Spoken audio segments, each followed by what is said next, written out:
You are listening to RudolfSteinerAudio.com. As well, you can hear these podcasts at RudolfSteiner.podbean.com.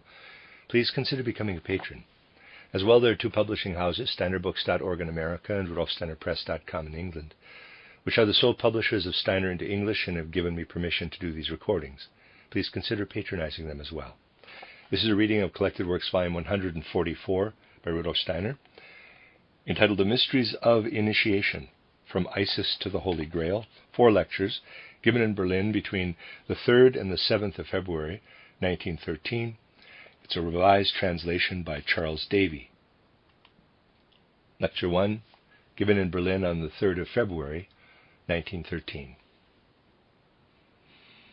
In these lectures, I should like to bring before you a picture of the nature of the mysteries and their connection with the spiritual life of humanity.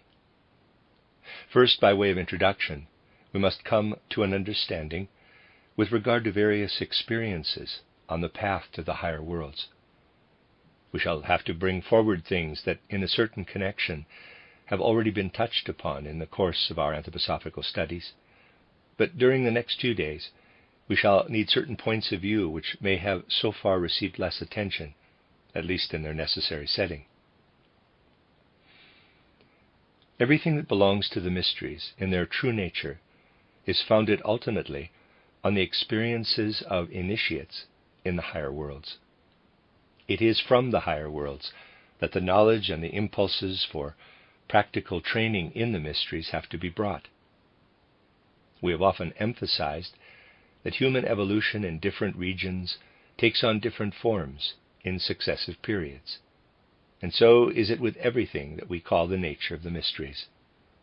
It is not for nothing that our souls pass through successive human lives. We go through them because in every incarnation we experience something fresh and can add it to what we have garnered in previous incarnations. In most cases, the appearance of the external world has completely changed when, after our passage through the spiritual worlds, between death and a new birth, we enter again through birth into physical existence. And for reasons that we can easily recognize, the principle of initiation must also change in the successive epochs of humanity. In our own time, the principle of initiation has already undergone a great change, in that initiation can be attained up to a certain stage without any personal guidance. For it has been possible to set out publicly the principles of initiation as far as has been done. For example, in my book titled How to Know Higher Worlds. Readers aside, this is also entitled Knowledge of the Higher Worlds and Its Attainment, and a reader's aside. Anyone who tries quite seriously to work through the experiences described in this book can go very far in relation to the principle of initiation. We can go so far that the existence of the spiritual world becomes for us a matter of knowledge, equally with our knowledge of the external physical world. By slowly and gradually applying to our souls, in due sequence, the exercises given, we will break through to an understanding of the spiritual worlds. The way of initiation can now be described and pursued without exposing the soul to certain events which could lead it into particular catastrophes and revolutions. Up to this point, accordingly, it is possible today to discuss in public the way into the higher worlds. But it must be said also that for anyone seriously resolved to go further, the way is even today bound up with the enduring of certain pains and sorrows, and with some quite special experiences that can have a dismaying, revolutionary effect on our lives. And for these we must have undergone a thorough preparation. I must again emphasize, however, that anyone can follow through everything that has been published without risk of harm, and by this means we can go very far along the way. The path to the higher worlds, one need hardly say, is never closed. But anyone who wishes to follow it beyond a certain frontier must be specially prepared if they are to reach the end of it without having their inner life shaken, not morbidly, but shaken through and through. Even these shocks pass quite naturally over the soul when the whole course of initiation is carried out rightly.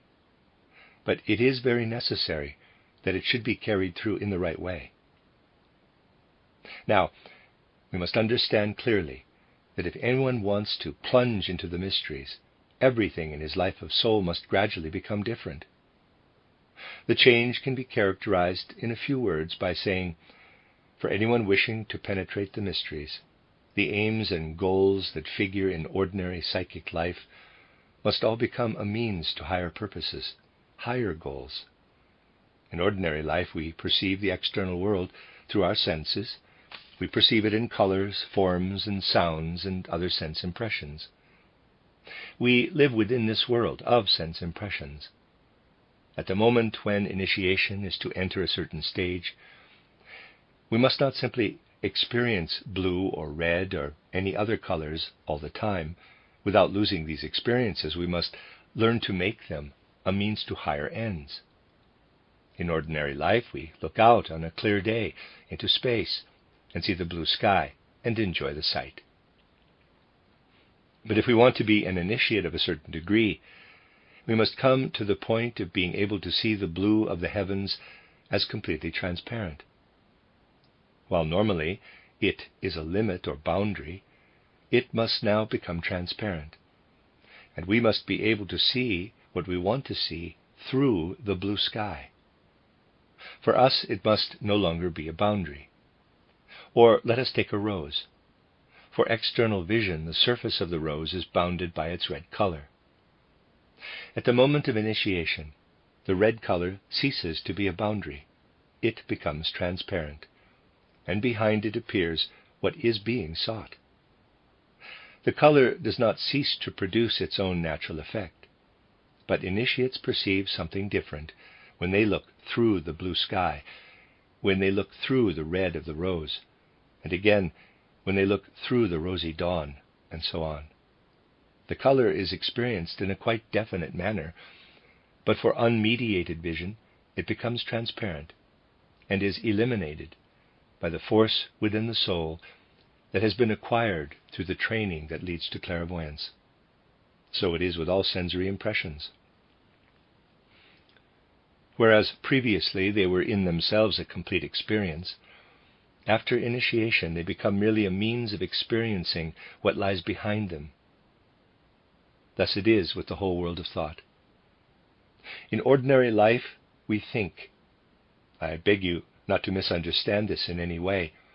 If you compare it in the right sense with other explanations, you will see the agreement, but it is nonetheless true to say that from a certain stage of initiation, thinking in the usual sense of the word ceases.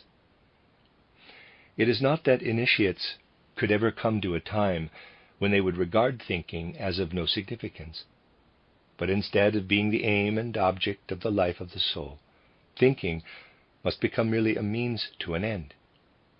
Initiates, in fact, are entering a new world.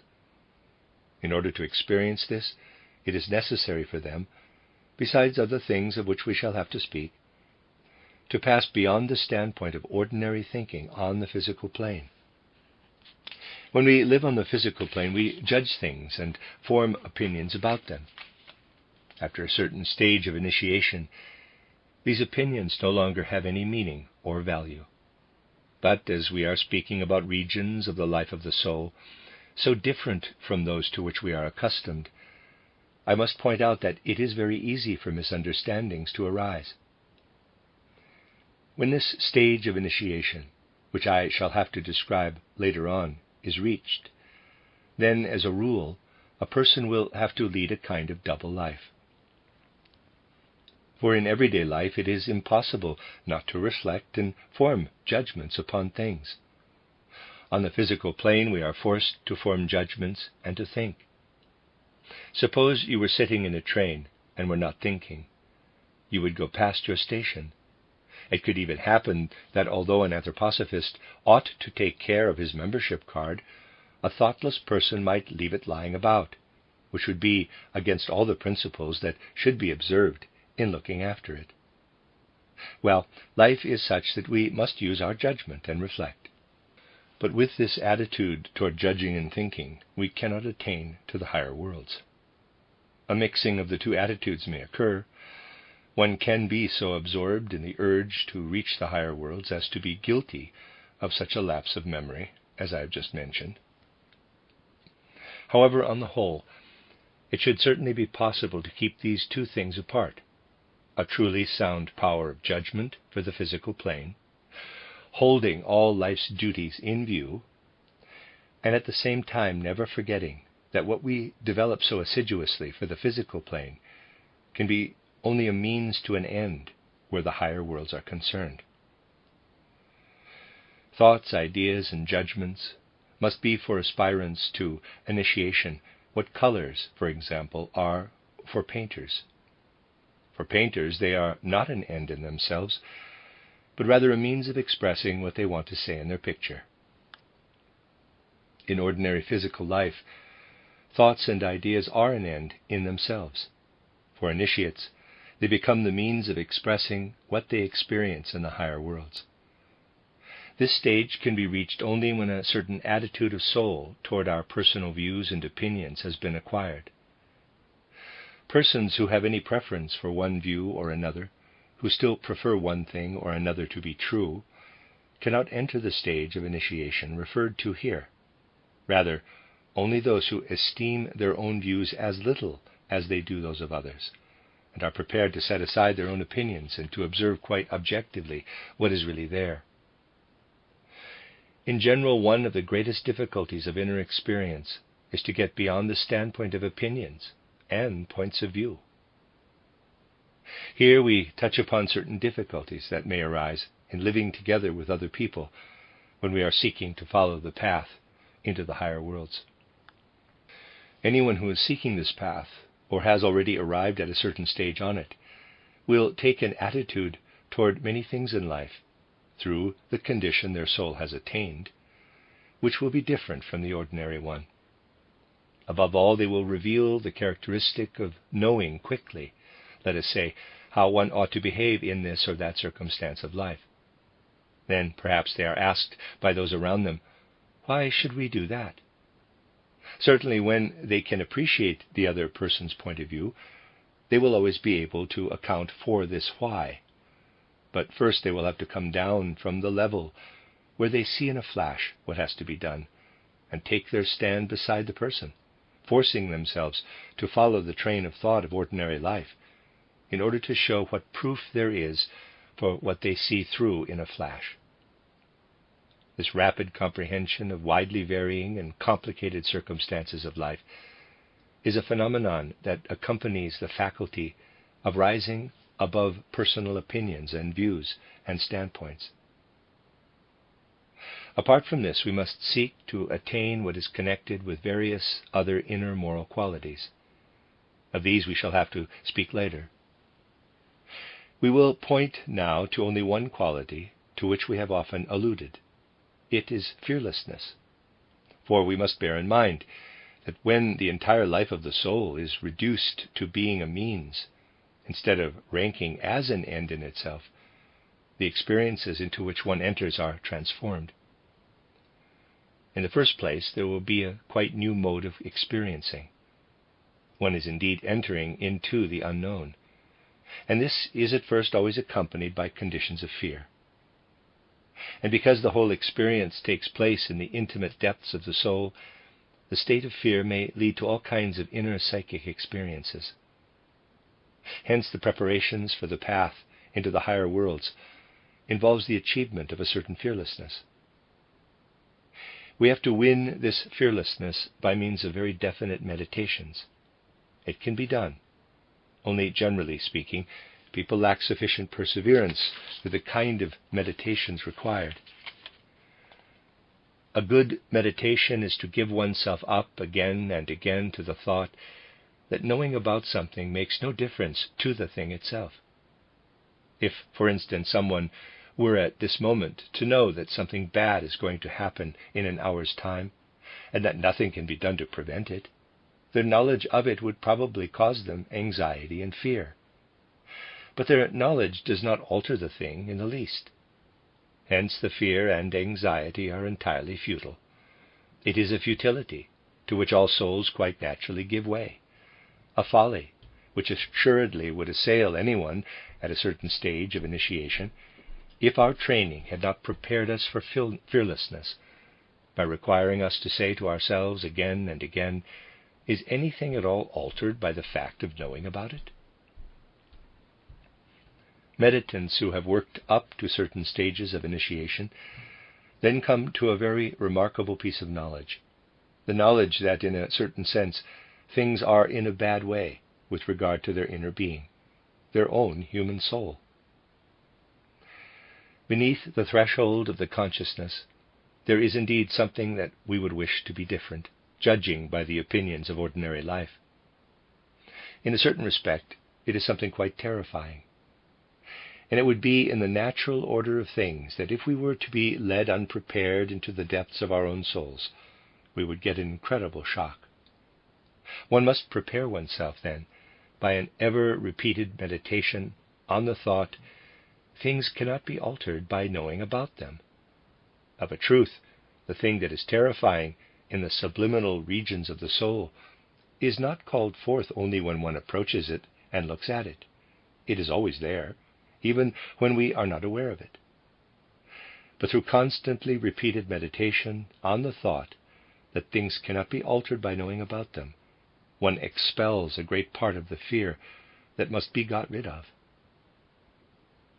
Thus you see from just a few things I have mentioned, that in the moment when we are preparing to rise into higher worlds, intellectual and moral qualities of the soul intermingle. For the ordinary external knowledge of our time, we require only intellectual qualities. In this connection, I call courage and fearlessness moral qualities.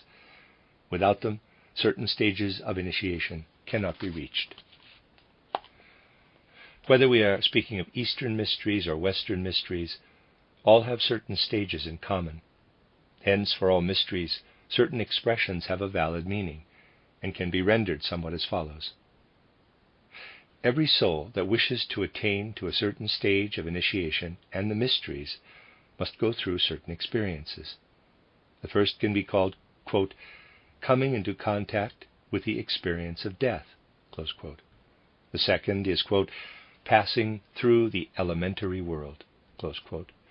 The third was called in the Egyptian and other mysteries, quote, seeing the sun at midnight, close quote. And a fourth one is, quote, the meeting with the upper and the lower gods, close quote. These experiences must be gone through by everyone who attains to a certain stage of initiation.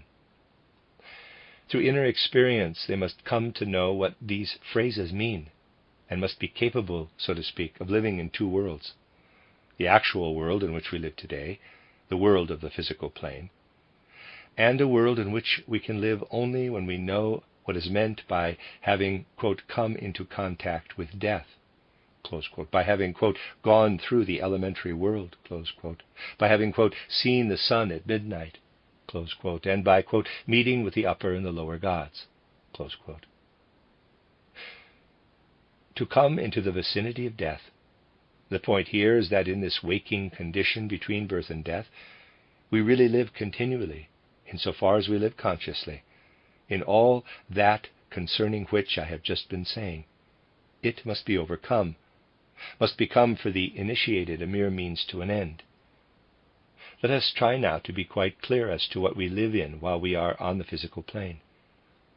On the physical plane we live in our sensory impressions and in the ordinary experiences of our souls.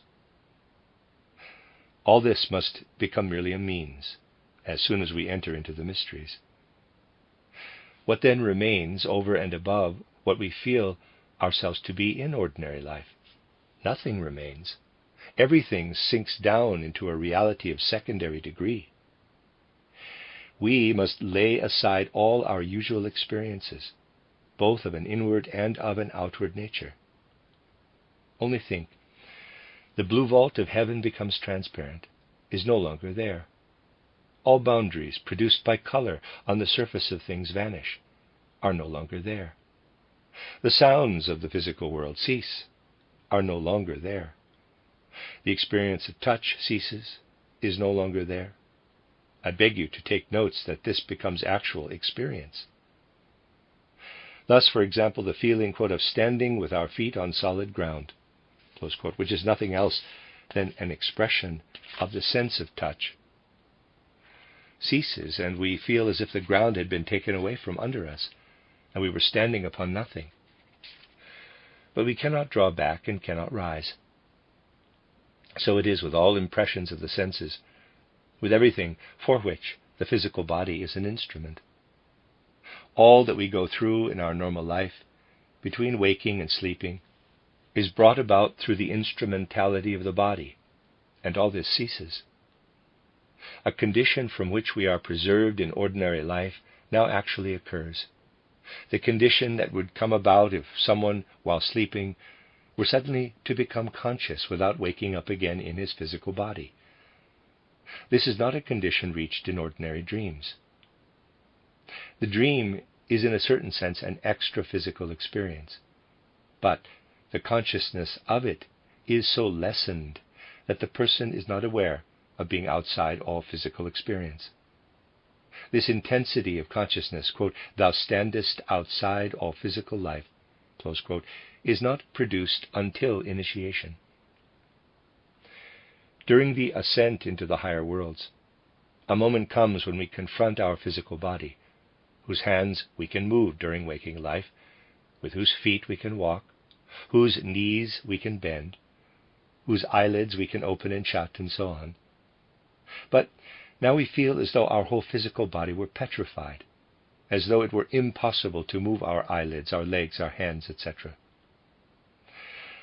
A moment then comes when we know that there are eyes in this physical body, but they are of no use for seeing. On the one hand, all things become transparent, and on the other, the possibility of approaching these things with the usual and familiar means ceases completely. Try to grasp what a contradiction this is, in the ordinary sense of the word.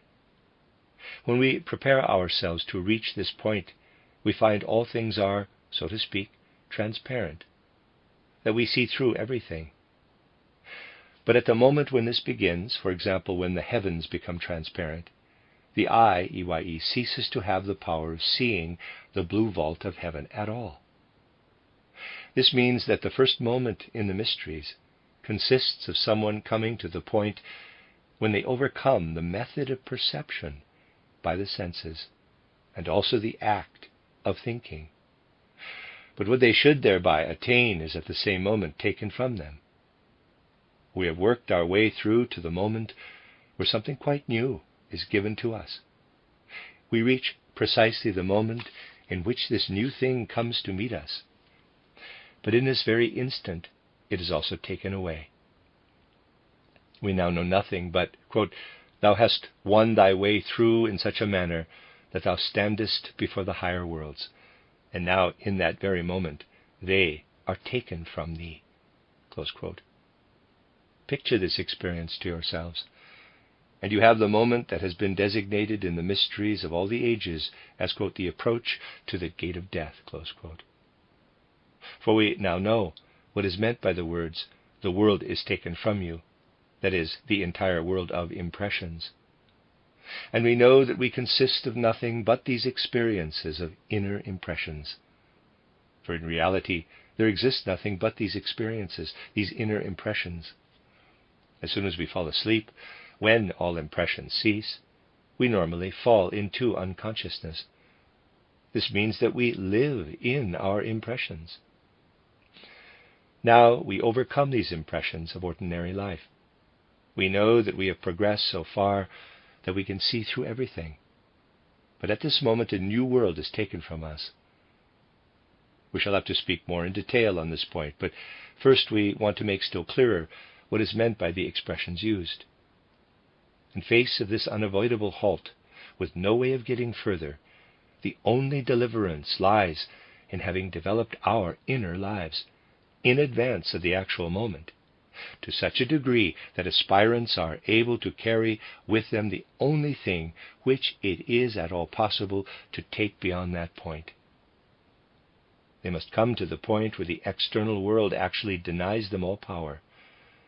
And they must have progressed so far in their inner development that at this moment, through training in self-reliance and self-confidence and presence of mind and other inner virtues here meaning capabilities, they possess inner power, inner energy, so that at the moment when the world is taken from them, they have at their disposal a surplus of inner energy. But this brings with it at the same moment an extraordinarily significant experience. Imagine coming to the boundary we have striven for, where the world is transparent, but then it is taken from us. Now we have preserved nothing. We cannot have saved anything but a certain inner strength, through having trained our self-reliance, presence of mind, fearlessness, and similar inner qualities.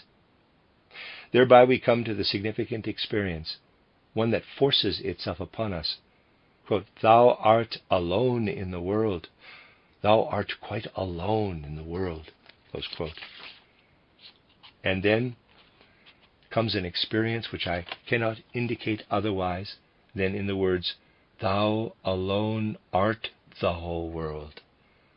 This experience becomes ever stronger and stronger, more and more comprehensive. And the remarkable thing is that from this experience in the soul, a whole new world can arise, and truly must arise in one who is to be initiated. We feel we have come to a certain boundary where we have confronted the void, but that we have brought with us a certain power. It is perhaps quite small at first, but it becomes ever greater and greater and spreads out on all sides. We begin to penetrate into the whole world, to permeate ourselves with the whole world. And the more we permeate the world with our own being, the more does it appear always different. We extend the power that we have brought with us to one side or the other, and accordingly as we extend it, we will always experience something different. But at first these experiences will be felt to be quite terrifying, because two things are entirely lacking from them.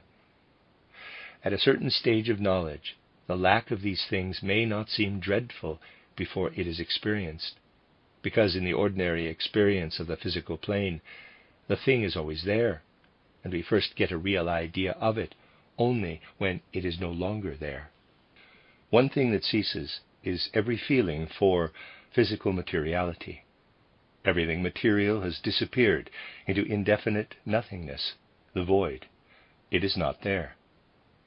The feeling of contacting something hard or even something soft like water or air, in short, the feeling of being surrounded by matter, ceases, is not there. We are concerned only with the qualities of things, not the things themselves. Of heavy, dense physical bodies, only the density remains, not the substantiality. Of fluid bodies, only the fluidity, but not the water or the fluid. Of the air, there remains only the desire to expand in all directions, but not the substantiality.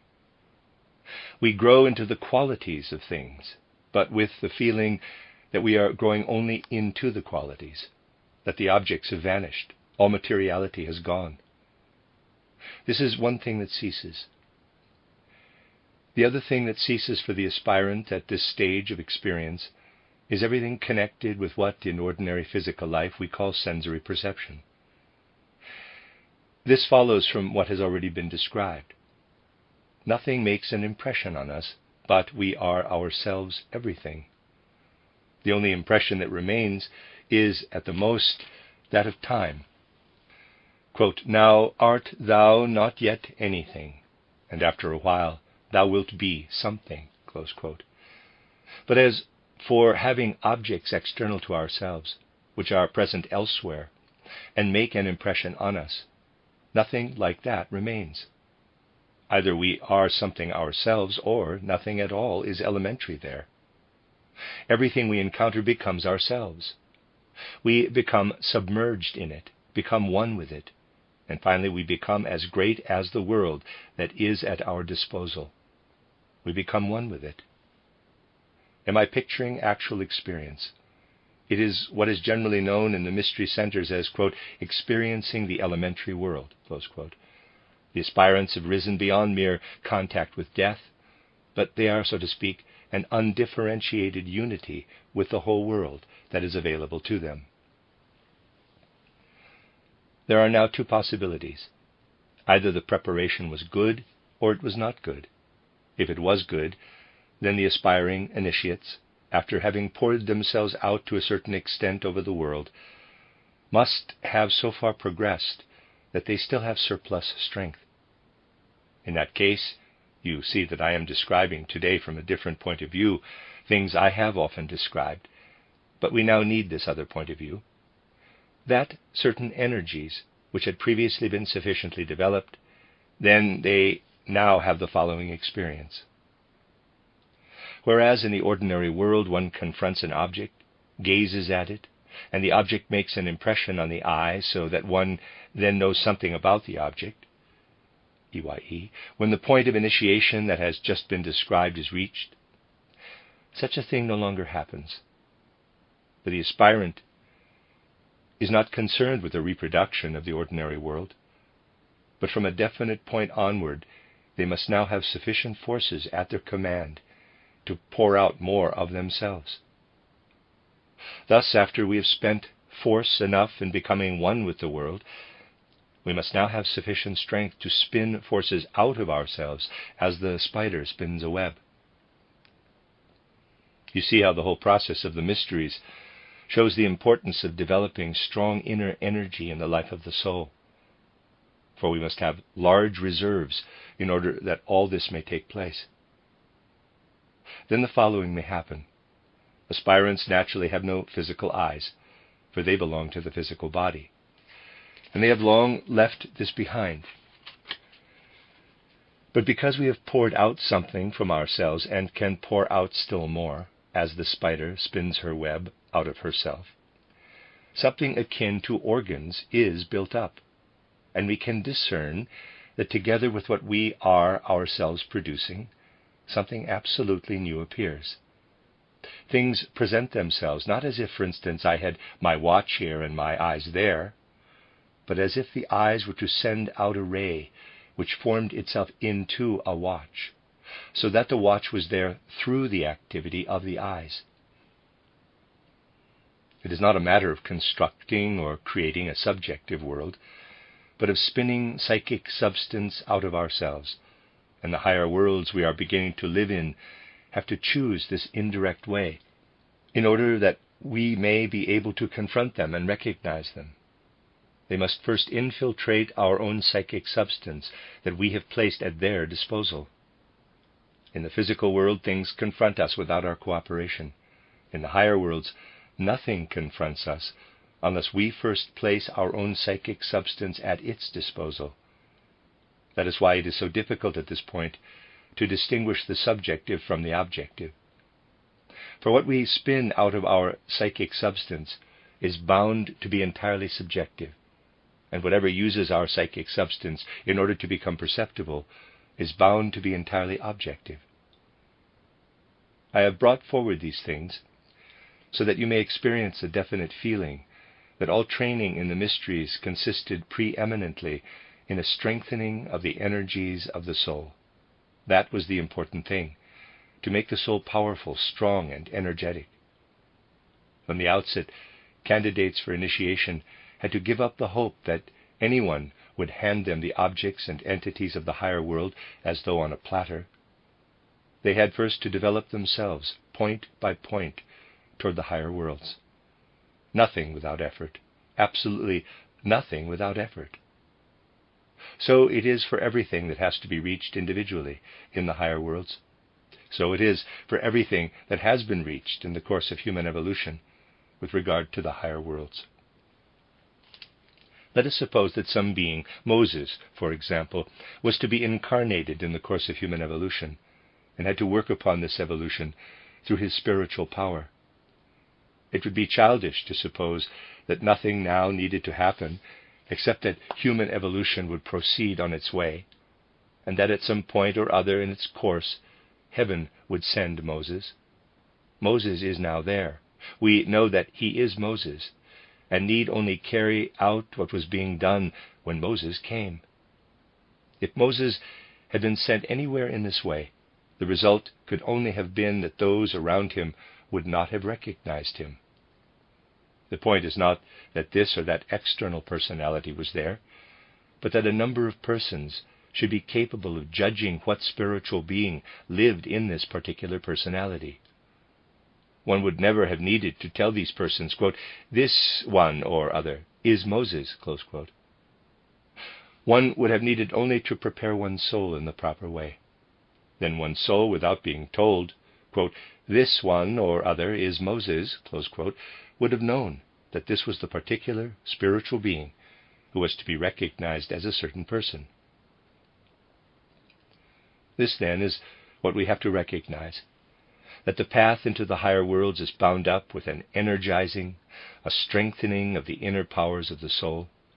Nothing can be given from outside, but rather it all can be attained only through the strengthening of the inner life. For only by this means can we cross the threshold into those worlds through which we pass between death and a new birth. That is what I wish to bring before you today as an introduction.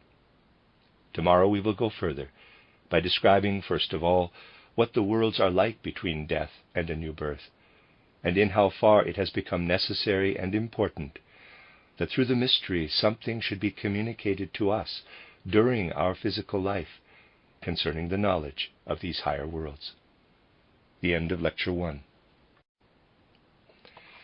You are listening to RudolfSteinerAudio.com. As well, these podcasts can be heard at RudolfSteiner.podbean.com. Please consider becoming a patron. As well, there are two publishing houses, SteinerBooks.org in America and RudolfSteinerPress.com in England, which are the sole publishers of Steiner into English and have given me permission to do these recordings. Please consider patronizing them as well. This is a reading of a small cycle of 4 lectures, Collected Works, Volume 144 by Rudolf Steiner, entitled The Mysteries of Initiation, From Isis to the Holy Grail, translated by Charles Davy. This is Lecture 2, given in Berlin on the 4th of February, 1913. From what has been said, we can well see that the ascent into spiritual worlds depends upon the strengthening of the inner forces of the life of the soul, so that through the exercises we undertake for the purpose of penetrating into the higher worlds, we develop forces in our souls which far surpass those needed in ordinary life. This requirement is shown in that when the soul becomes independent of the physical body in ordinary life, that is, in sleep, it falls at once into unconsciousness. This means that in normal life we lack sufficient force to unfold inner activity and maintain consciousness, when, as in sleep, we attempt to live independently of the physical and etheric bodies. The other members of the human organism, the ego and the astral body, must be worked upon and illuminated through the exercises of meditation, concentration, and contemplation, so that they become capable of conscious experience when they are separated from the physical and etheric bodies, as in ordinary sleep. The stronger than ordinary psychic forces that we develop are what enable us to reach the stage we spoke of yesterday. They give us the power, after we have confronted the void, to enter a new world, which we can experience through the fact that as the spider spins its web out of itself, we pour out into space the spiritually substantial content of our souls, and receive into it the spiritual worlds, which then present themselves to us. So now, after having left behind the physical sensory world in this way, and gone through the stage of having stood over the abyss, for that is how it feels when we confront the void, the aspirant is in a new world. And in this new world we not only experience something different, but we experience it in a quite new way. We can begin from an ordinary experience on the physical plane. There events occur in 2 apparently quite separate domains. In one domain the events are subject to the laws of nature, In the other, they are subject to moral laws. When in ordinary physical life we observe the events of nature, even when we ascend to the animal kingdom, we know that we are looking only for natural laws, and that moral standards are inapplicable there. We do not inquire, for example, why a rock crystal has the form of a six-sided column ending in two six-sided pyramids. We do not ask why this mineral substance aggregates itself in such a way that this crystal form appears. We expect no answer, except that it obeys a natural law. We do not ask what good thing the rock crystal has done that it should have become a rock crystal. We do not ask what its intentions are. We do not apply moral standards to the mineral world. Neither do we apply them to the plant world, and only in a somewhat indirect sense, and one might say, according to the sympathies of Darwinistically inclined persons, do we apply moral concepts to the animal kingdom. What interests us in the animal kingdom, first of all, is its conformity to natural law. When we rise to the human kingdom, we feel obliged to judge individuals according to the standards of goodwill, love, and so forth. As already said, we regard the facts of the physical world as enmeshed in the web of natural laws, while we judge human actions and psychic dispositions by the standard of moral laws. And we are indeed not doing well in our estimate of the physical plane if we mix up these two sets of facts. We are accustomed on the physical plane to judge the world in this twofold way. Hence, it is not very easy, after one has sprung, as it were, over the abyss of the void, to pass into the spiritual world, where a different kind of judgment is necessary, where in fact there is no separation between something that could be ascribed to natural laws, as with natural events on the physical plane, and a purely moral occurrence, which likewise exists on the physical plane. When, therefore, the point is reached of which we spoke yesterday, we must accustom ourselves to judge events in like manner as we judge natural facts, but also as we judge moral facts in the physical world. The world of natural law and the world of moral law intermingle when we enter the spiritual world. That shows itself at once, for example, when we are confronted with the realm that we inhabit between death and a new birth. When we have, in all earnestness, come as far as we have already indicated, we can and will meet those souls who, having passed through the portal of death, are going through their development between death and a new birth. We then learn to know the kind of experience these souls are encountering, and if we are to form any judgment of what their experience is, we must adopt quite different habits of thought. A few examples will explain this. In that realm we find souls who, for a certain period between death and a new birth, have to undergo very hard conditions. We have at first the impression that in the spiritual world these souls of a certain category have become the servants of very terrible beings, and that it was through their own lives before death that they condemned themselves to this labor for the terrible spirits. We gradually learn to understand their hard fate, and we do so in the following manner. We cultivate the thought of how individuals live in their physical bodies from birth to death, and how, as has often been described in the course of our lectures on anthroposophy, so-called natural death is brought about through an inner conformity to law, when individuals have expended their life forces in old age. We will not speak of this death at present. But there are other deaths. There are those deaths by which we are snatched away, through accident or illness, in the very flower of our lives. We do not all die after having fulfilled our full measure of life. People die at all ages, and we must ask ourselves, whence come the forces which are responsible for these deaths at different ages? We understand that we must die when our measure of life is fulfilled. We have often seen how that is brought about by the spiritual worlds. But everything that happens in the physical world comes about through influences from the spiritual worlds. Those deaths which are to a certain extent untimely also happen through influences from the spiritual worlds. That is, they are caused by forces and beings of the spiritual world. There is something else in the physical world to which we must pay attention if we want to understand the life between death and rebirth. We see the physical world permeated by illnesses and diseases, and in earlier times afflicted by well-known pestilences. One need but recall those devastating visitations among earlier European peoples when the plague, cholera, etc. swept through the land. In this present age, we are comparatively fortunate in regard to such things. But already, as indicated in the course of our lectures, certain epidemics are preparing. So we see what appears to be untimely death pass over the earth. We see disease and pestilence. And the clairvoyant sees souls living between death and a new birth, who are helping those spirits who bear from the suprasensible worlds into the sensory world the forces which bring epidemics and illnesses and so-called untimely death.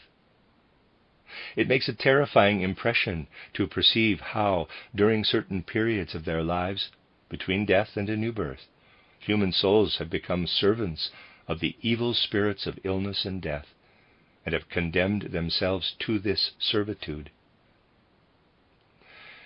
If one tries to trace back the lives of such persons to the time before they went through the gate of death, one always finds that during their life on the physical plane they were lacking in conscience, lacking in feelings of responsibility. A fixed law is evident here. The seer perceives how souls who were morally irresponsible in their dispositions in their lives on earth have to cooperate for a period after death in bringing epidemics, illnesses, and untimely deaths into the physical sensory world. Here we see a natural ordinance to which these souls are subject, but we cannot say of it that, like a crystallization or like the concussion between two elastic balls, it has no connection with morality. These souls show us how in the higher worlds there is an interweaving of natural law with the moral world order. The manner in which things come about in the higher worlds is dependent on beings whose fate is conditioned by their moral behavior in the world. To take another example, we can look at what initiates learn when they turn their attention to a characteristic, the desire for ease and comfort that is very widespread among humanity, more widespread than is generally supposed. People indulge far more in indolence than one realizes. They are indolent in their thinking, indolent in their manners and behavior, and particularly so when they are required to alter their thinking or their habits. If people were not so ease-loving in their innermost souls, they would not have so often resisted a necessary change in their ideas. They struggled against it, because to have to unlearn anything is uncomfortable. After having thought so long that the earth stood still and that the sun and stars went round it, it was tiresome to have to learn something different when they suddenly heard through Copernicus about the movement of the earth. It was an uncomfortable thing when, theoretically at least, the ground was taken from under their feet. All the resistance of those times against this new idea sprang from indolence of thought, from the love of ease, for to unlearn anything is tiresome. But one need merely consider the most ordinary everyday life, and one will find how widespread is the quality, really a vice, of indolence. In recent times we have gained some idea of the enormous extent of indolence, love of ease, among humanity. This will be seen from the following example. There are many theories of political economy. I need not speak about them now. But there is one theory of political economy which is somewhat out of date today, but once played a great role. It was based upon the idea that everyone should be free to compete in the exchange of commodities, etc. and that the best social structure would be obtained if completely free competition were allowed. Then other, more socialistic theories took root. But latterly, some political economists have drawn attention to the fact that all these theories were in the highest degree one-sided. For what takes place in the world of commerce and in social life is much more dependent on the love of ease than on the law of competition, or the law of getting on in the world, yes, even more than on the laws of conscious egotism. Thus, even into political economy, a knowledge of the law of slothfulness finds entry, which means that even in this realm one can discern good sense, and a readiness to recognize facts that cannot be overlooked, unless one adopts an ostrich policy toward life. Love of ease is a general and widespread attribute of humanity.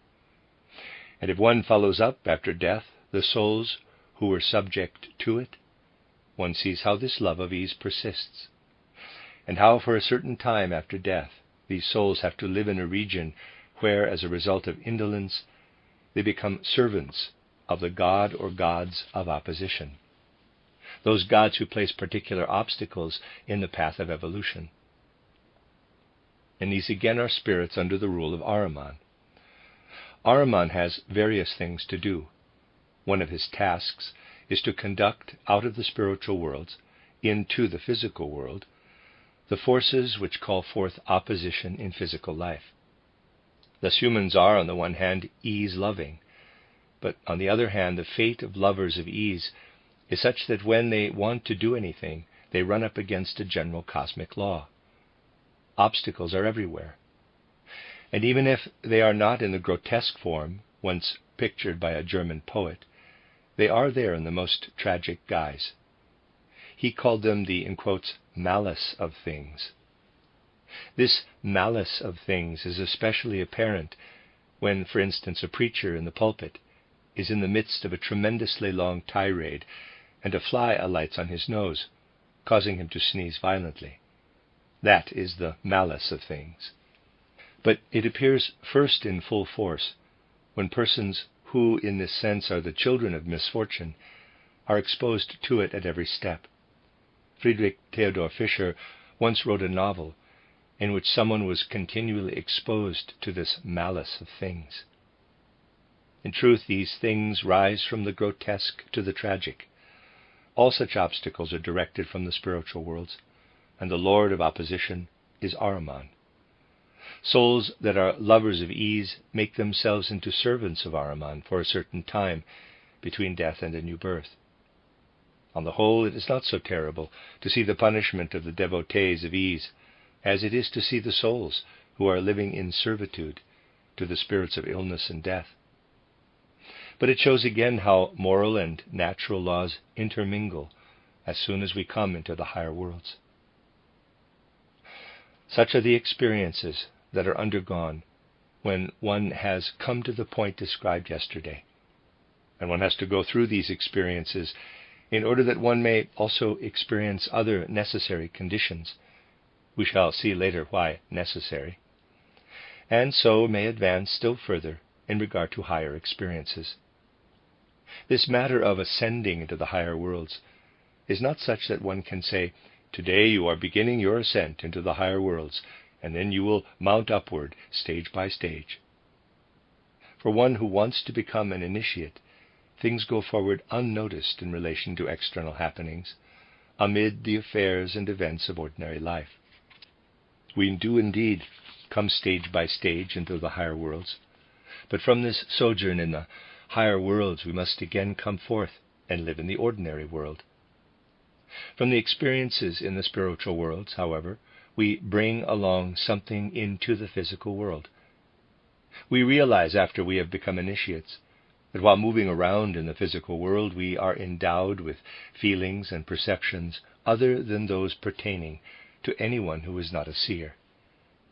We need only train ourselves, and a correct schooling will see to this, not to be misled in ordinary life through the alteration of our perceptions and feelings. We must learn to be a seer only for the higher worlds, and not to bring into the ordinary world the characteristics and attitude of soul needed for the higher worlds. This must be strictly avoided. We should be able to be a seer, while remaining as rational as anyone else in the ordinary physical world. Hence, the least suitable persons for the development of seership are those who from the outset are predisposed to be visionaries, enthusiasts and intellectual idealists, those who already experience in the physical world what has its justification in the spiritual world, people who in the physical world, quote, hear the grass grow, close quote, who see everywhere the visions of the dreamer, not the realities perceived by a sober disposition, people who indulge their imagination. There are many more such than is generally supposed. Such people are of no use for training in seership. Persons who stand with both feet on solid ground, who understand something of actuality and judge things as they are, these are the people best fitted for developing seership. This will have indicated how a person should not let feelings and perceptions necessary for the physical world be misled through what he acquires for the ascent into the higher worlds. Quite definite feelings and perceptions remain with us once we have become seers. In the physical world we will also be different people. But in order that this may do us no harm, we must also apply these new feelings and perceptions to things in the external physical world to which we had previously paid no attention or had not noticed. Then we will find, not in a bad sense but emphatically in a good one, that our relations with nature are somewhat altered. For instance, we will feel differently toward the world of plants that spreads itself like a carpet over the earth. Formerly we looked at the plants and were delighted with their greenery, with the wealth of flowers and their colors, with everything that the plant world offered to us as it grows out of the earth and delights the eyes and perhaps the other senses. Let us not think in this connection of some dull, prosaic person, but of someone who can really enjoy to the full the effect that the beauty of the earth's plant covering can evoke in the soul. And let us not imagine that people who have become seers must forfeit in the very least any part of their feeling for the vesture of plants on the earth. Something else, however, arises within us. When we look at the plant world, we feel that a certain inner relationship links it with sun, moon, and stars. In our feeling and perception, the green carpet of plants grows together with what is out there in the cosmos. Nowadays, people build up plenty of abstract ideas on this subject. Everyone with a mere smattering of learning knows how the earth's carpet of plants is connected with the activity of the light from the sun, how the plants cannot grow without the specific action of the sun's rays. And people have some inkling that not only the sun's activity has an influence on the plant world, but that the rest of the starry world also has an influence. Certainly some people are incredulous about this, but not so long ago there lived a great and significant thinker who applied himself in a thoroughly scientific way to studying the influence of the moon on the weather, and so on, the vegetation of the earth. I refer to Gustav Theodor Fechner. Not from the standpoint of any superstition, but from that of quite empirical observation, he tried to show that the influence of the new moon on rainfall is different from that of the full moon, and so on. There were many people who wanted to prove their scientific outlook by laughing at Gustav Theodor Fechner and his studies of the moon. One of those who laughed loudest was the celebrated botanist Schleiden, who voiced his opinion that it certainly does not depend on the full moon or the new moon whether for 14 days we have more rain or less. Fechner replied, conditions then were somewhat more patriarchal than they are today, quote, "Let the matter be put to the test indirectly through the women. Learned men soon begin to quarrel." Close quote.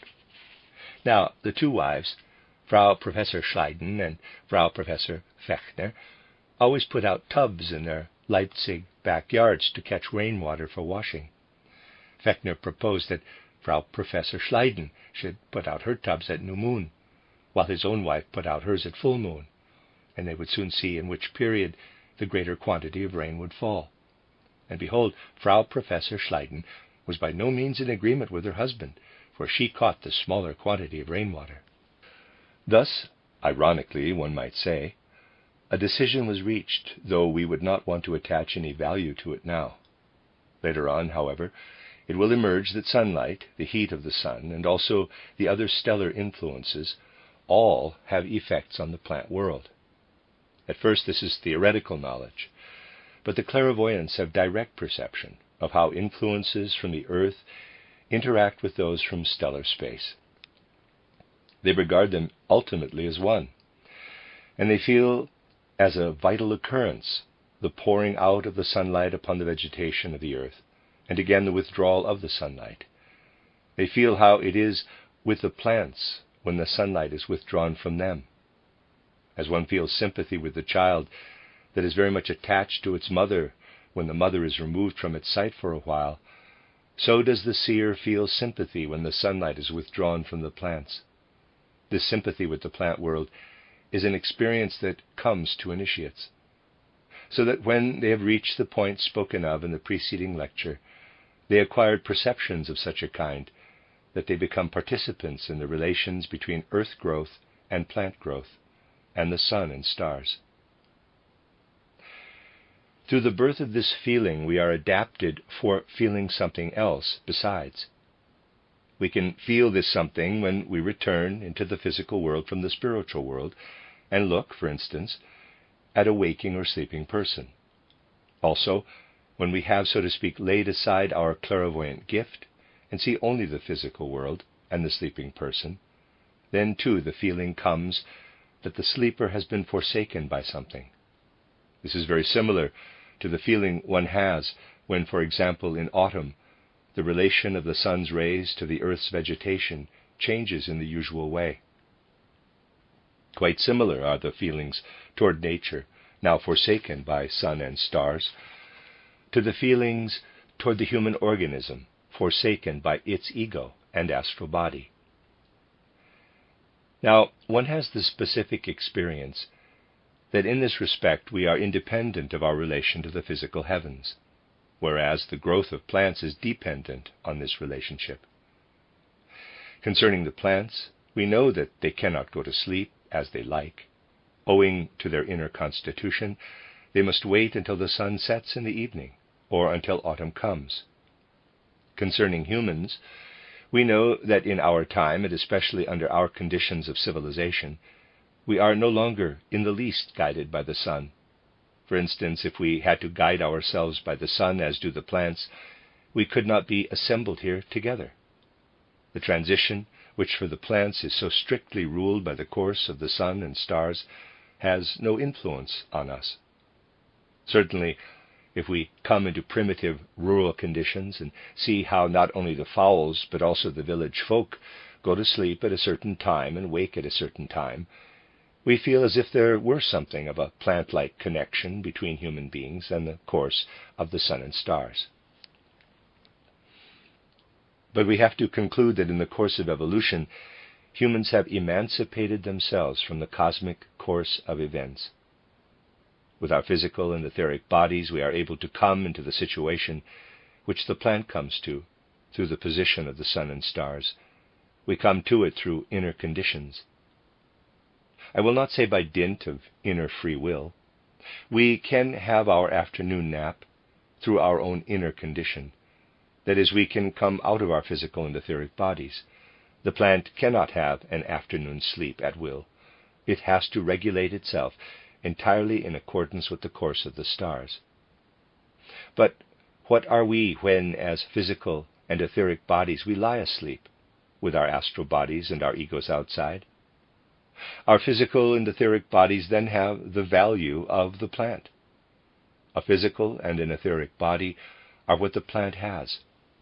Considering all this, you may say, a plant grows gradually into connection with the sun and the starry world, becomes one with them.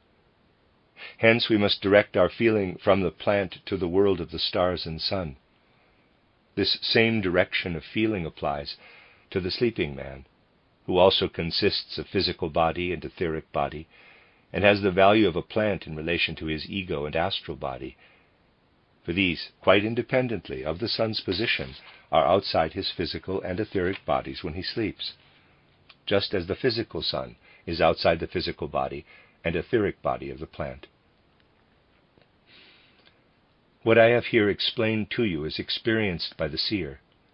Now, when, proceeding from such perceptions, we deliberately bring about the independence of the ego and astral body from the etheric and physical bodies, when we have got so far as deliberately to make the physical body and the etheric body into a kind of plant by passing out of them, then we come to know something very strange. It is as if the sun were speaking, as if it were looking down on the plants and observing itself in relation to them, and then saying, yes, this physical and this etheric body of the plants belong to me, for they need what I can send them.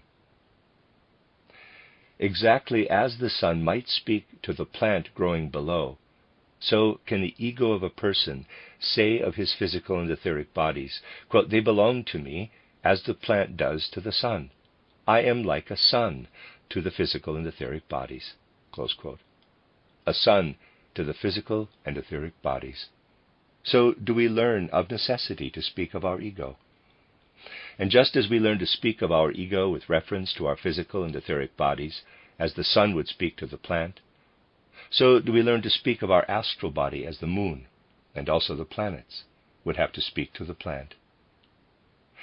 That is a quite special and important experience in the mysteries. It was cultivated as a real and immediate experience, first in the mysteries of Zarathustra, and then wherever the world was developing, right on to the mysteries of the Holy Grail. This experience was always called, quote, seeing the sun at midnight, close quote, because we had it most clearly, especially at the time of the Egyptian mysteries, when in sleep we saw the sun spiritually at midnight and felt ourselves united with the forces of the sun in the manner described.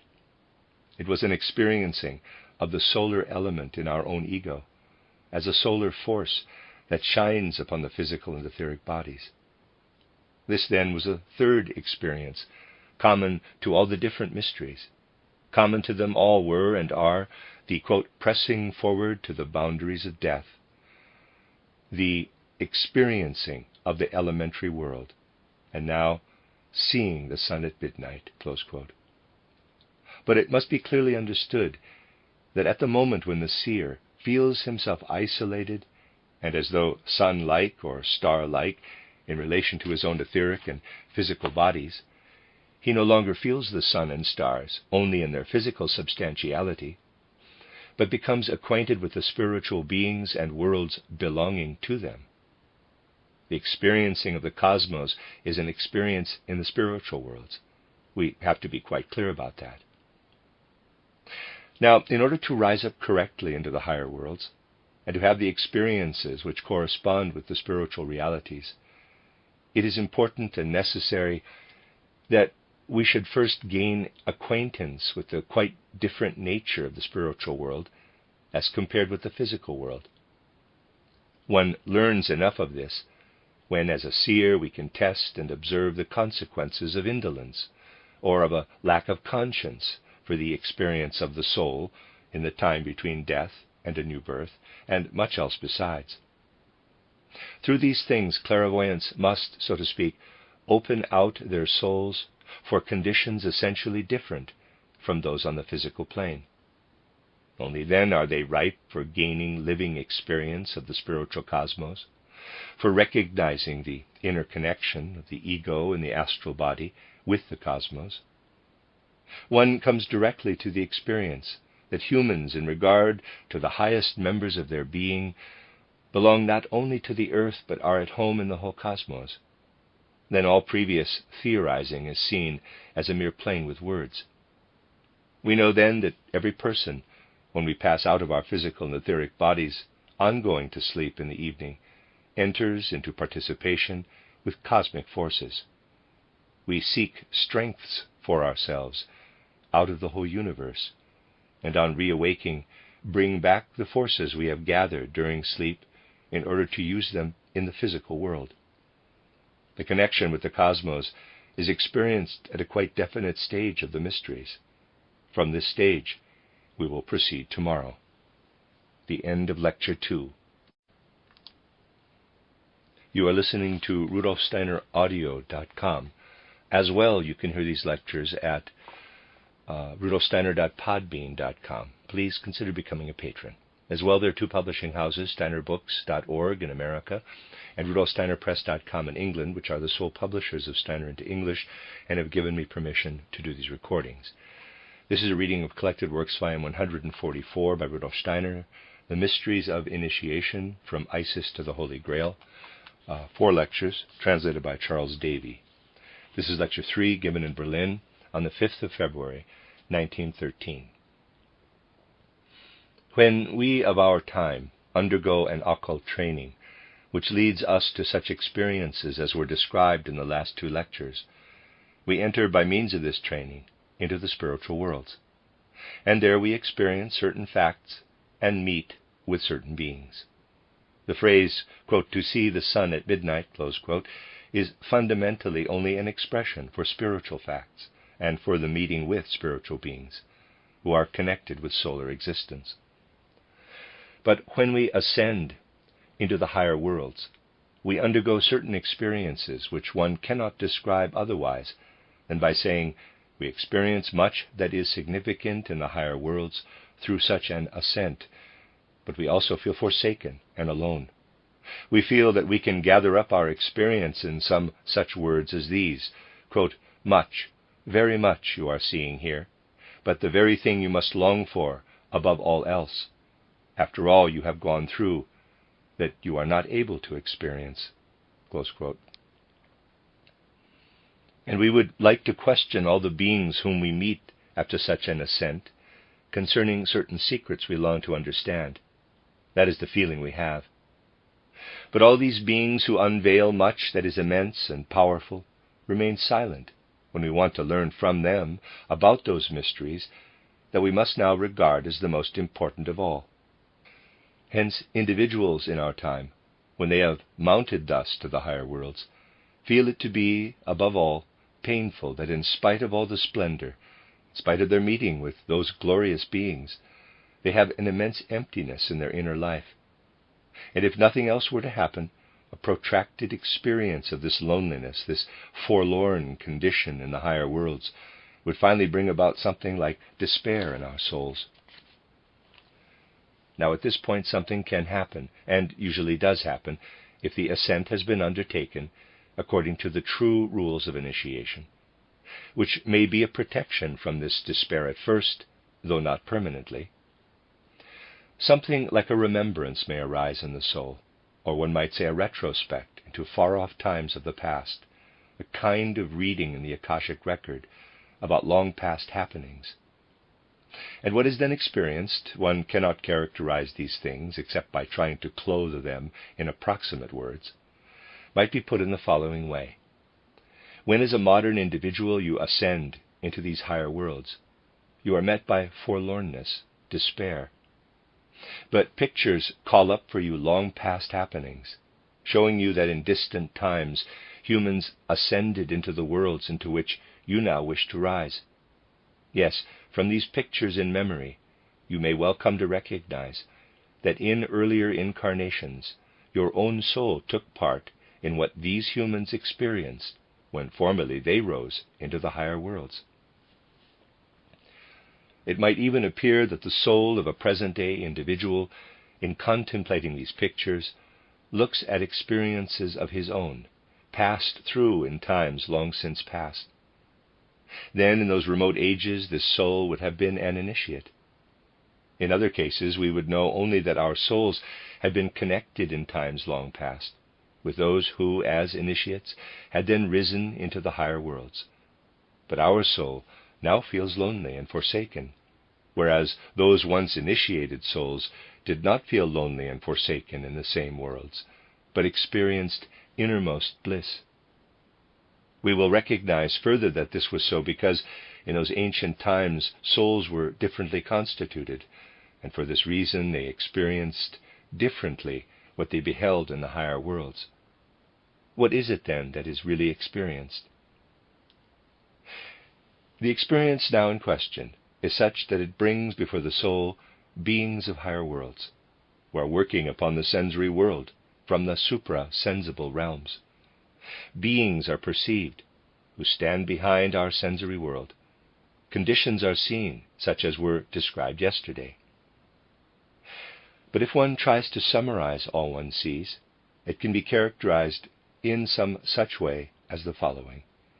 We feel ourselves to be in the higher worlds, and gazing down, as it were, into the sensory world, we feel ourselves united in some way with spirits who have passed through the portal of death, and with them too we gaze downward and see how they will again employ their forces in order to enter physical existence.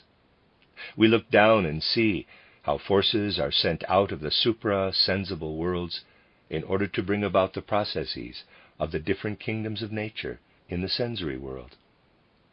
We see the whole current of events which are prepared for our world out of the higher worlds, because in the course of a sojourn of this kind in the higher worlds, we are outside our physical and etheric bodies. We look down upon them, and we see also those forces in the cosmos, in the whole spiritual universe, which are working on our physical and etheric bodies. And through the activity of the beings into whose company we have entered, we learn to understand how physical and etheric bodies come into existence within the physical world. We learn to understand this thoroughly. We come to understand how certain beings who are associated with the sun send their activity into the earth and work on engendering the human physical and etheric bodies. We learn also to know certain beings associated with the existence of the moon, who work down out of the cosmos in order likewise to cooperate in bringing about the physical and etheric bodies of human beings. Then, however, arises a great longing, a longing that becomes terrible for someone of the present time. It is the longing to know something of how the astral body and the ego are born out of the cosmos, how they come into existence.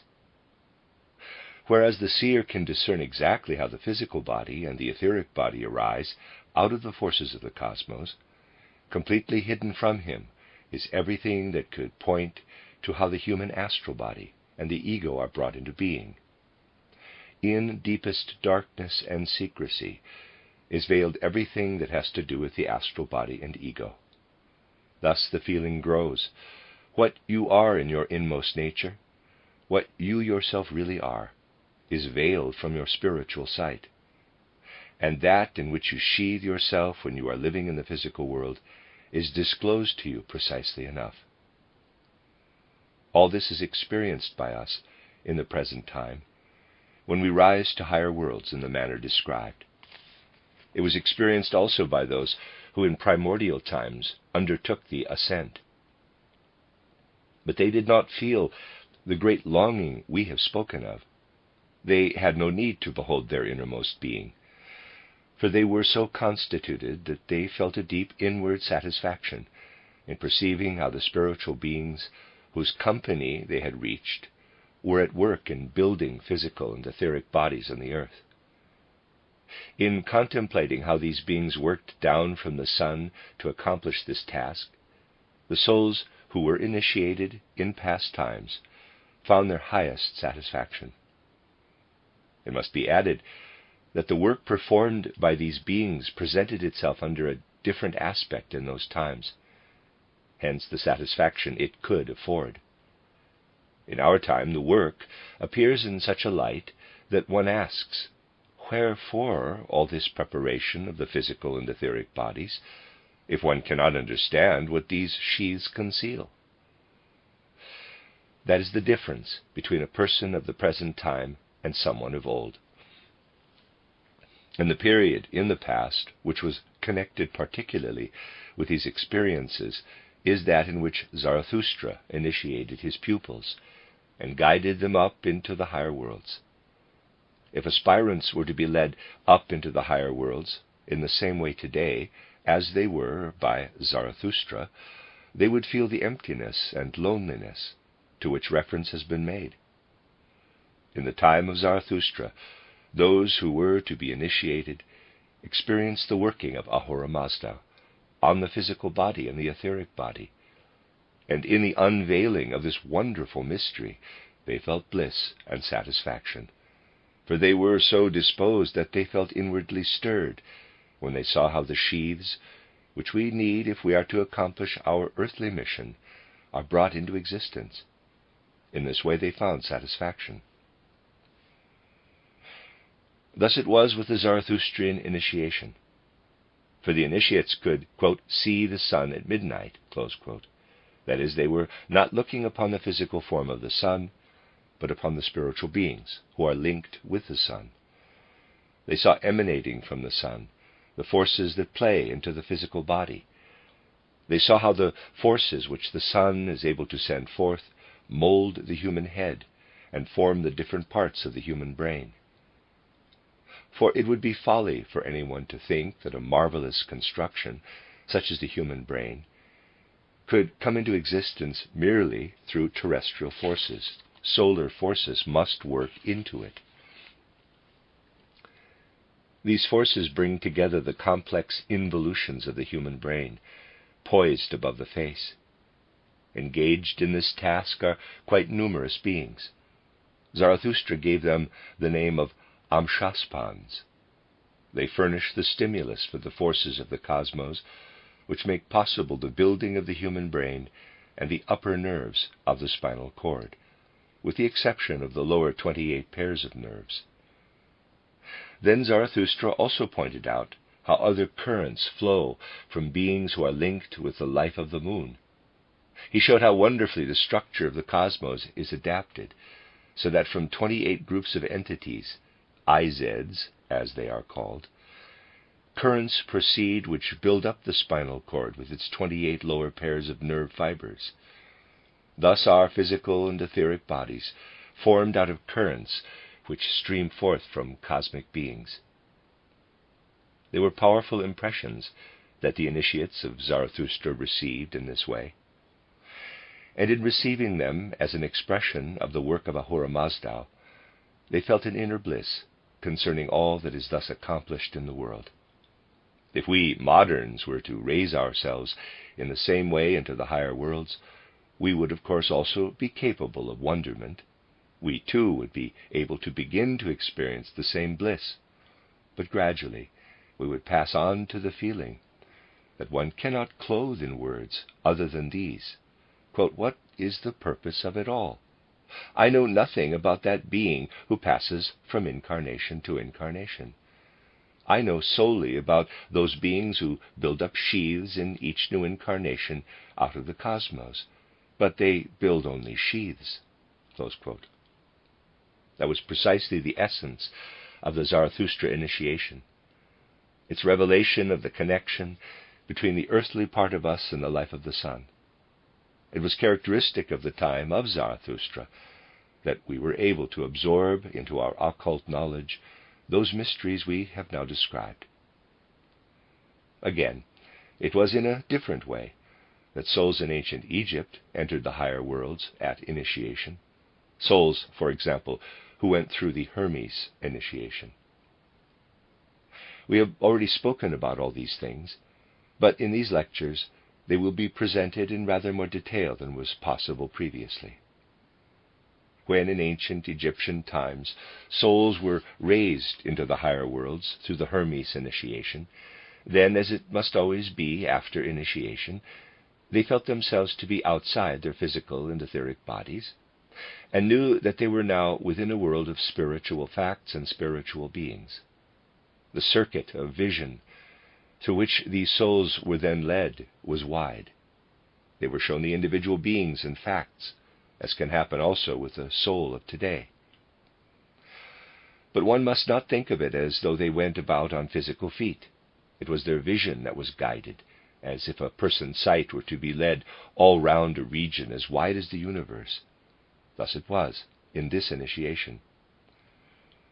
Then came a moment of experience wherein the initiates felt as though a traveler in a country encircled by the sea had reached the shore. They knew they had come to the farthest point attainable. In the Egyptian initiation, they experienced what one cannot clothe in other words than these. Quote, "In your vision you have been led far and wide through cosmic realms and have come to know the beings and forces that work on your physical body and your etheric body. But now you are entering the most holy place. You are entering a region where you can feel yourself united with the being who works with others on the part of you that goes from one incarnation to another and on your astral body." Close quote. It is a significant experience that occurs at this point, for after it, all things become, in some sense, different. For the initiates, after that, one possibility is closed. In the world they have now entered, on the shores of cosmic existence, they are no longer able to make use of their former ways of thinking and judging. If they cannot cast off all this earthly physical power of judgment, if they cannot discard what has guided them so far, then they cannot have this experience on the borders of existence. They cannot feel themselves united with that being who is active when human beings as spirit and soul approaches their birth into a new incarnation and seek nation, family, and parents in order to clothe themselves with new sheaths. All the beings whom they have already come to know, and who make it clear to them how the etheric and physical sheaths arise and are formed out of the cosmos, are unable to explain what kind of forces are working in that being with whom they now feel themselves united, and who is building and weaving in the innermost astral being of humans themselves. It becomes quite apparent to the seer, as it was to the Egyptian soul, who was going through the Hermes initiation, that now, after the soul is outside its sheaths and has passed through the, quote, cosmic existence, close quote, already alluded to, it feels itself united with the being. The soul can feel the qualities of this being, only it feels itself as if it were within these qualities and not outside this being. And it can know that this being is really there, but that it is at the same time within this being. The first impression that the aspirant receives of this being is such that one says to oneself, "In this being lie the forces which bring the soul from one incarnation to another, and also the forces which illuminate the soul between death and a new birth.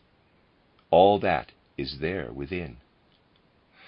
But when there surges toward you a force like unto spiritual cosmic warmth, one that conveys the soul from death to a new birth, and when there presses toward you the spiritual light that illumines souls between death and a new birth, and when you feel how this warmth and this light stream out from the being with whom you are united, you are now in a quite peculiar situation.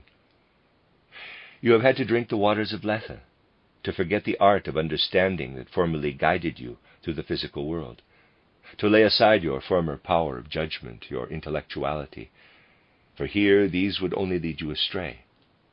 And as yet you have gained nothing of a new kind. In your experience of the cosmic warmth, which brings the soul to a new birth, you are within the ocean of forces which illuminate the soul between death and a new birth. You experience the force and the light that issue from this being. You behold this being in such a manner that you can do nothing but ask of it, "Who are you?" For you alone can tell me who you are, and only then can I know that which takes the essential inward part of me as a human being from death to a new birth. Only when you tell me this can I know what my innermost nature is as a human being. Close quote. And the being with whom the aspirant knows himself to be united remains mute. He feels with the deepest part of himself that he is united with the deepest part of the being. The urge toward self-knowledge arises, to know what a human being is. And yet the being remains silent. Aspirants must first have stood for a while before this silent being, and have felt deeply the longing to have the riddle of the universe solved in a new manner, as it never can be on the physical earth. They must have brought into this world, to this being, as a force out of himself, the deep longing to have the riddle of the universe solved in a way foreign to physical existence, and the soul must entirely live in the longing to have the cosmic enigma solved in this manner.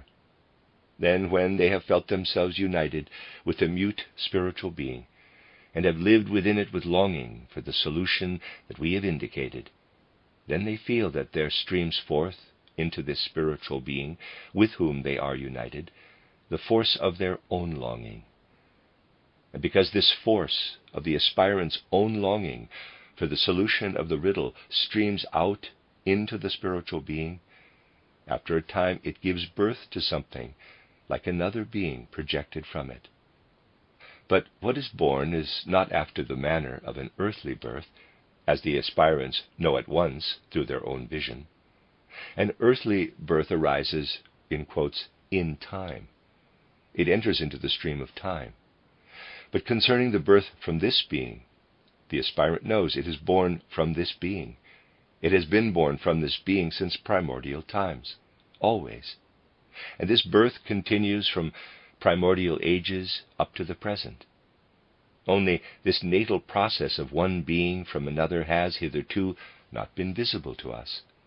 Until now it has been withheld from our sight. This natal process consists in this. It is really continuous, but we, owing to our having prepared ourselves by means of our yearning for the solving of the riddle, now see it. It is now perceived in the spiritual world.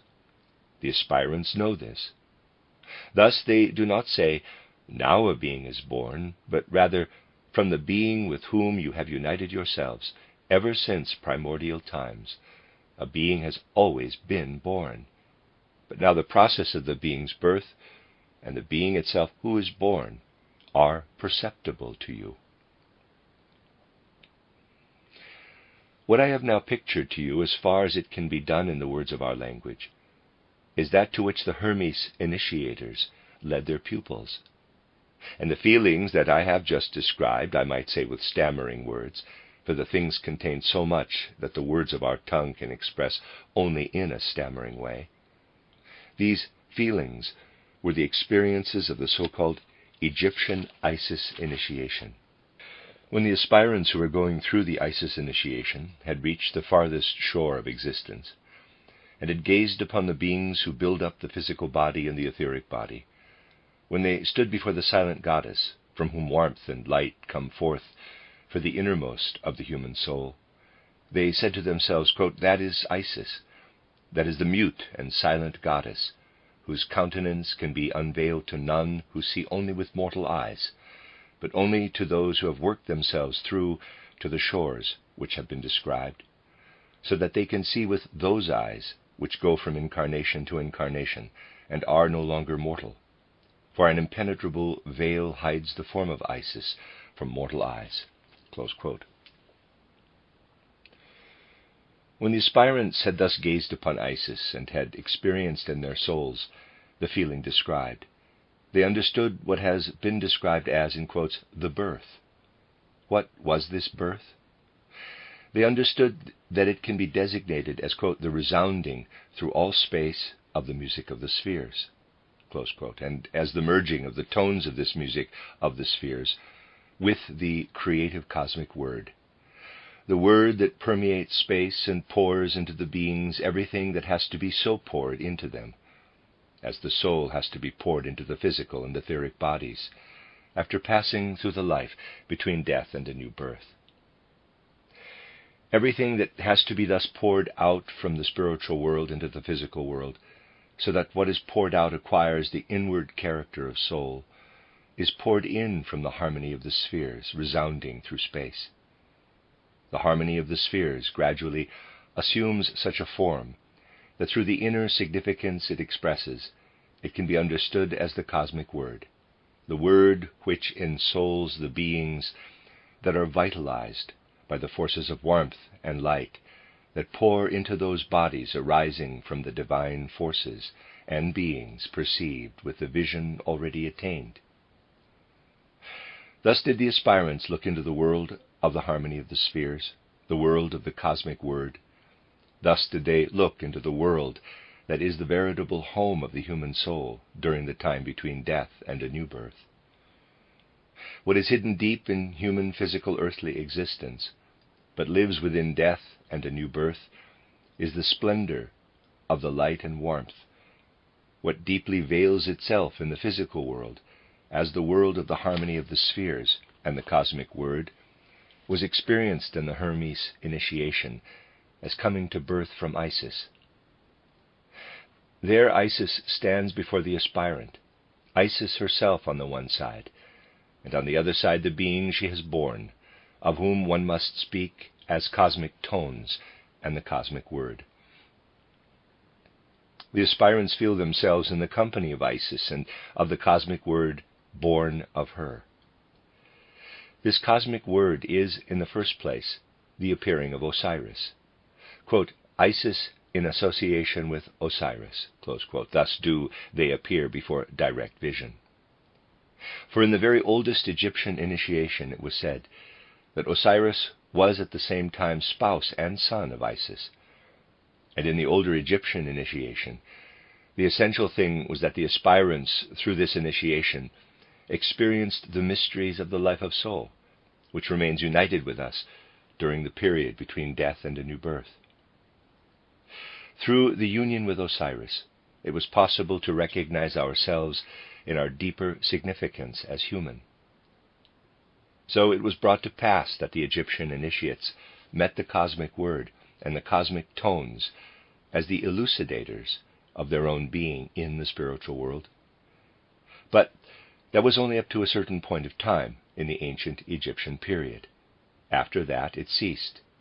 There was a great difference.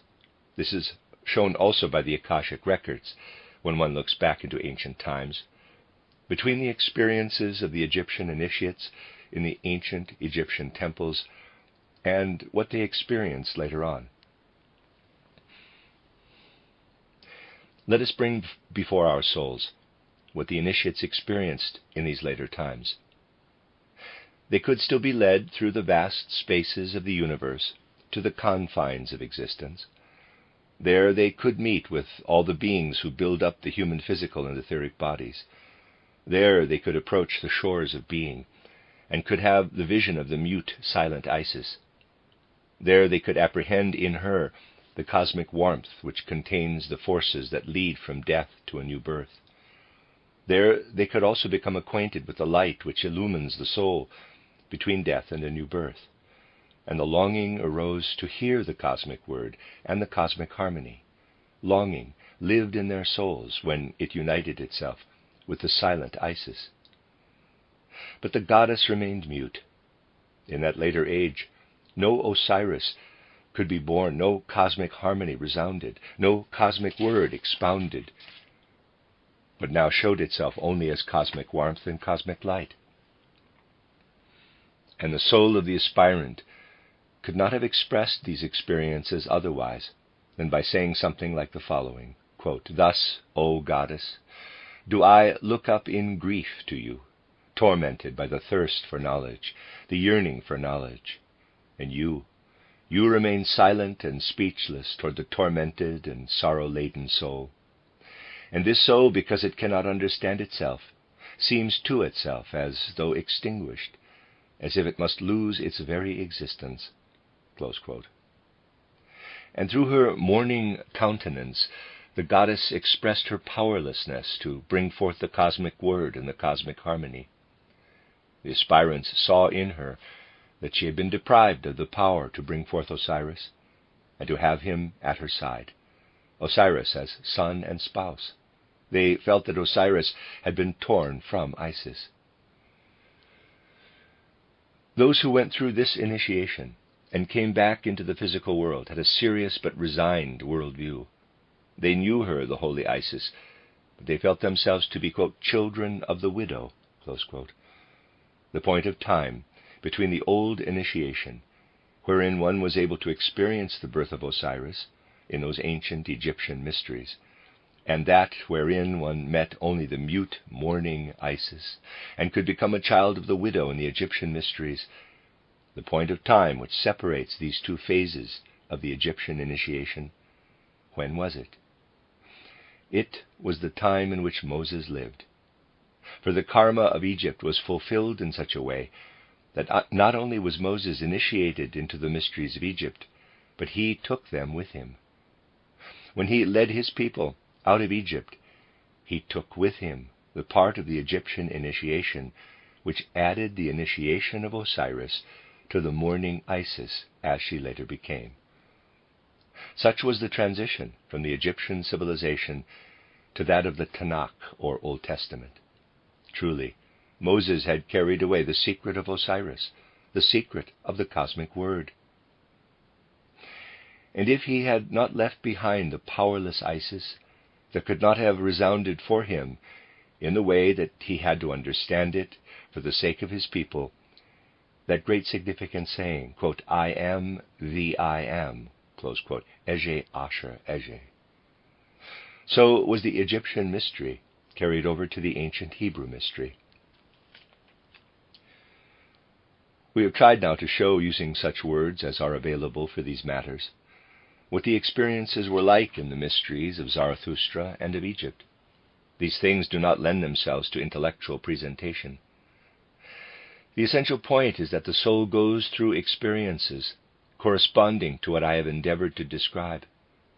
And it is important to enter into what took place in the soul of the aspirants in the later Egyptian initiation, to feel how they raised their souls into the higher worlds and met Isis with mourning looks and sorrow-stricken countenances, the result of her having to view the human soul, which was well able to yearn and thirst for knowledge of the spiritual worlds, but could not be satisfied. Certain Greek initiates also experienced the same being of whom the Egyptians spoke as the later Isis. Hence the seriousness of the Greek initiation, where it appears in its solemnity. What had been experienced in earlier times in the supra-sensible worlds, what gave significance to those supra-sensible worlds, in that they resounded to the cosmic word and cosmic tone, was no longer there. It was there no more. The supra-sensible worlds were as though desolate and forsaken by the cosmic word, those worlds into which in earlier initiations aspirants had been able to enter.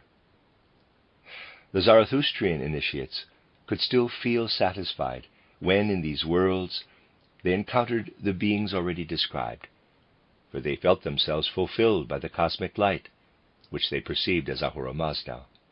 They perceived it as masculine, of solar nature. The Egyptians perceived it as feminine, lunar. At a higher stage in the Zarathustrian initiation, they perceived also the cosmic word, not so concretely as if born from such a being as Isis, but they experienced it, and they knew the harmony of the spheres in the cosmic word.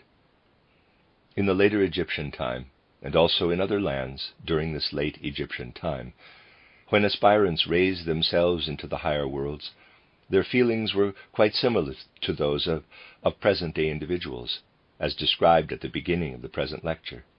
They rise up into the higher worlds, become acquainted with all the beings who cooperate in building up the physical and etheric bodies. But they feel themselves forsaken and alone if nothing else appears, because they have something in themselves that longs for the cosmic word and the cosmic harmony. And the cosmic word and the cosmic harmony cannot resound for them. Today such individuals feel lonely and forsaken.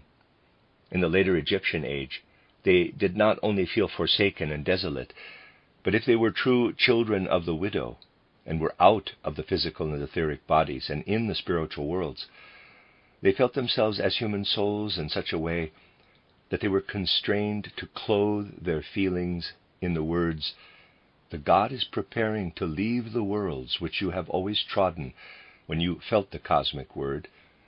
The God has ceased to be active there." And ever more and more did this feeling condense itself into what one may call the suprasensible equivalent of what we encounter in the sensory world as human death. when we see someone die, when one knows that they are passing out of the physical world. Now, when the initiates of the later Egyptian age rose up into the higher worlds, they were partakers in the gradual dying of the god. As one feels with a person when he is passing into the spiritual world, so did the initiate of the later Egyptian period feel how the god took leave of the spiritual world in order to pass over into another world.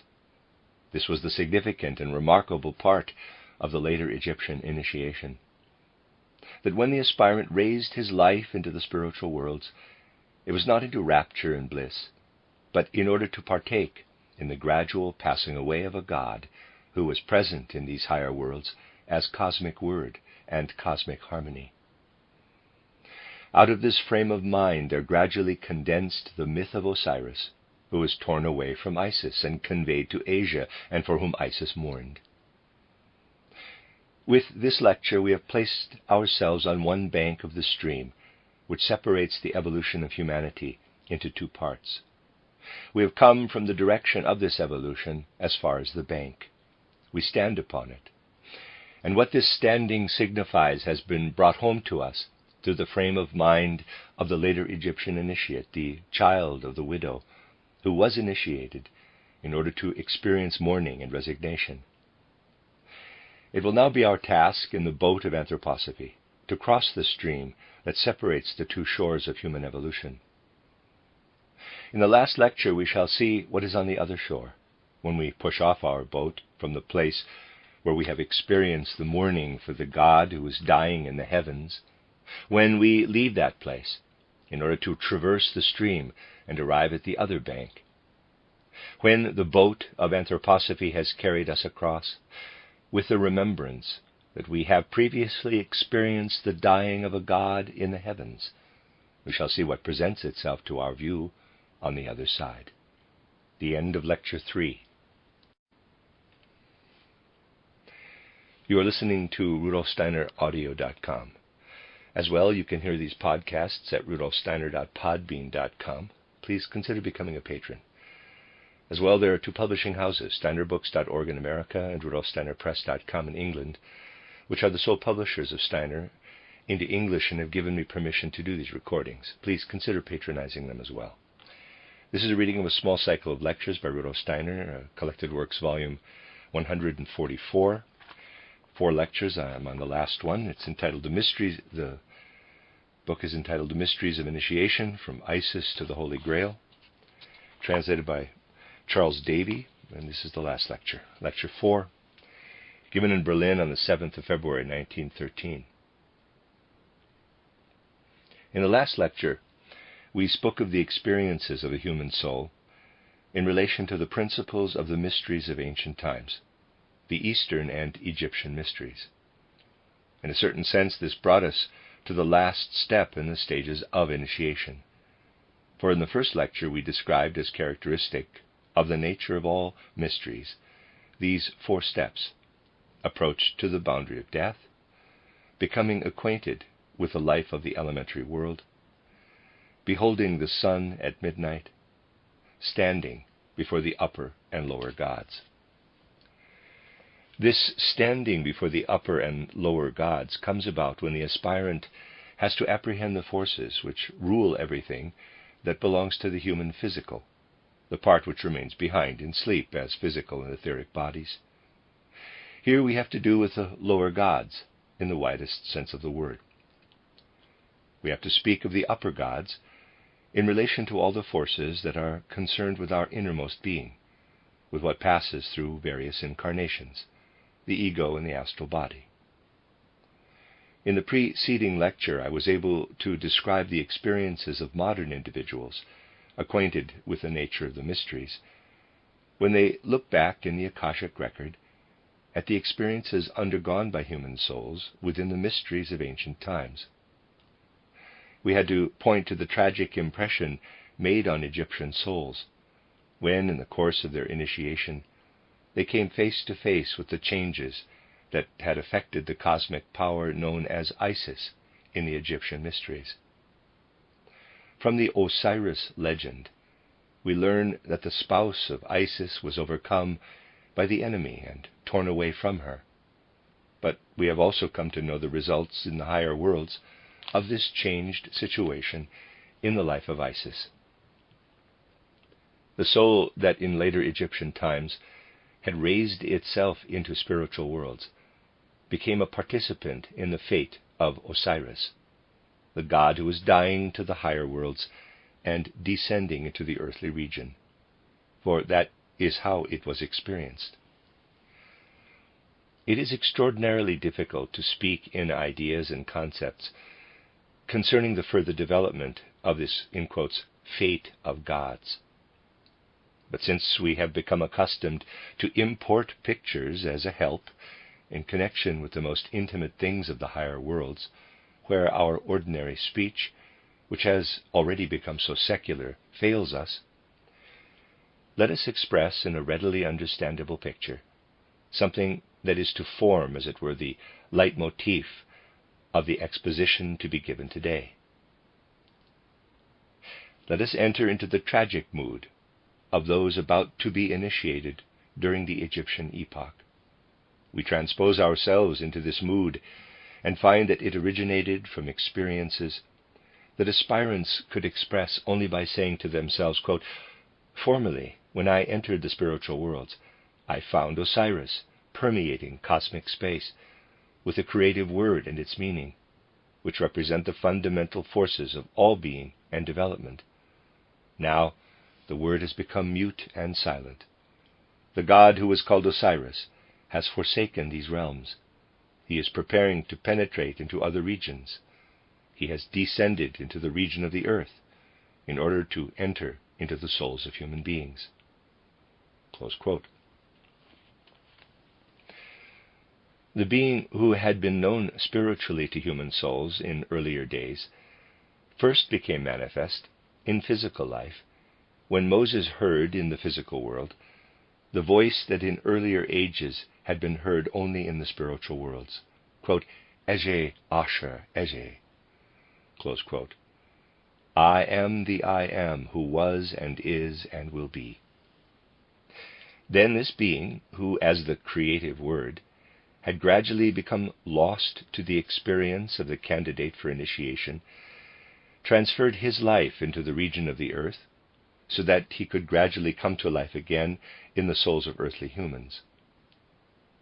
And in this new life, rising to ever higher and higher glory, would consist the further development of the earth, even to the end of the evolution. Let us try to transport ourselves as vividly as we can into the frame of mind of these aspirants, and realize how in the spiritual regions to which they could first attain, they felt the creative word disappearing, sinking down into the region of the earth, and becoming lost to spiritual sight.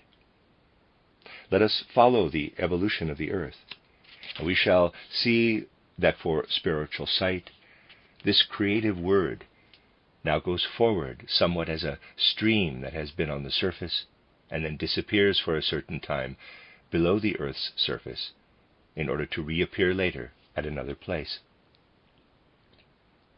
And so there reappeared what the souls who were being initiated in the later Egyptian mysteries had seen sinking tragically out of sight. It reappeared, and could be looked upon by those in later times who were permitted to participate in the mysteries. They had to bring into the picture what they could see arising again, but arising now in such a way that henceforward it belonged to the evolution of the earth. How did what had become submerged in ancient Egypt reappear? It reappeared in such a way that it became visible in the holy vessel that is spoken of as the Holy Grail, guarded by the Knights of the Holy Grail. In the rise of the Holy Grail can be found what had sunk down in ancient Egypt, and in this arising of the Holy Grail there stands before us everything that went into the post-Christian renewal of the principle of the ancient mysteries. Fundamentally speaking, the phrase, the Holy Grail, with all that belongs to it, involves a reappearance of the essence of the Eastern mysteries.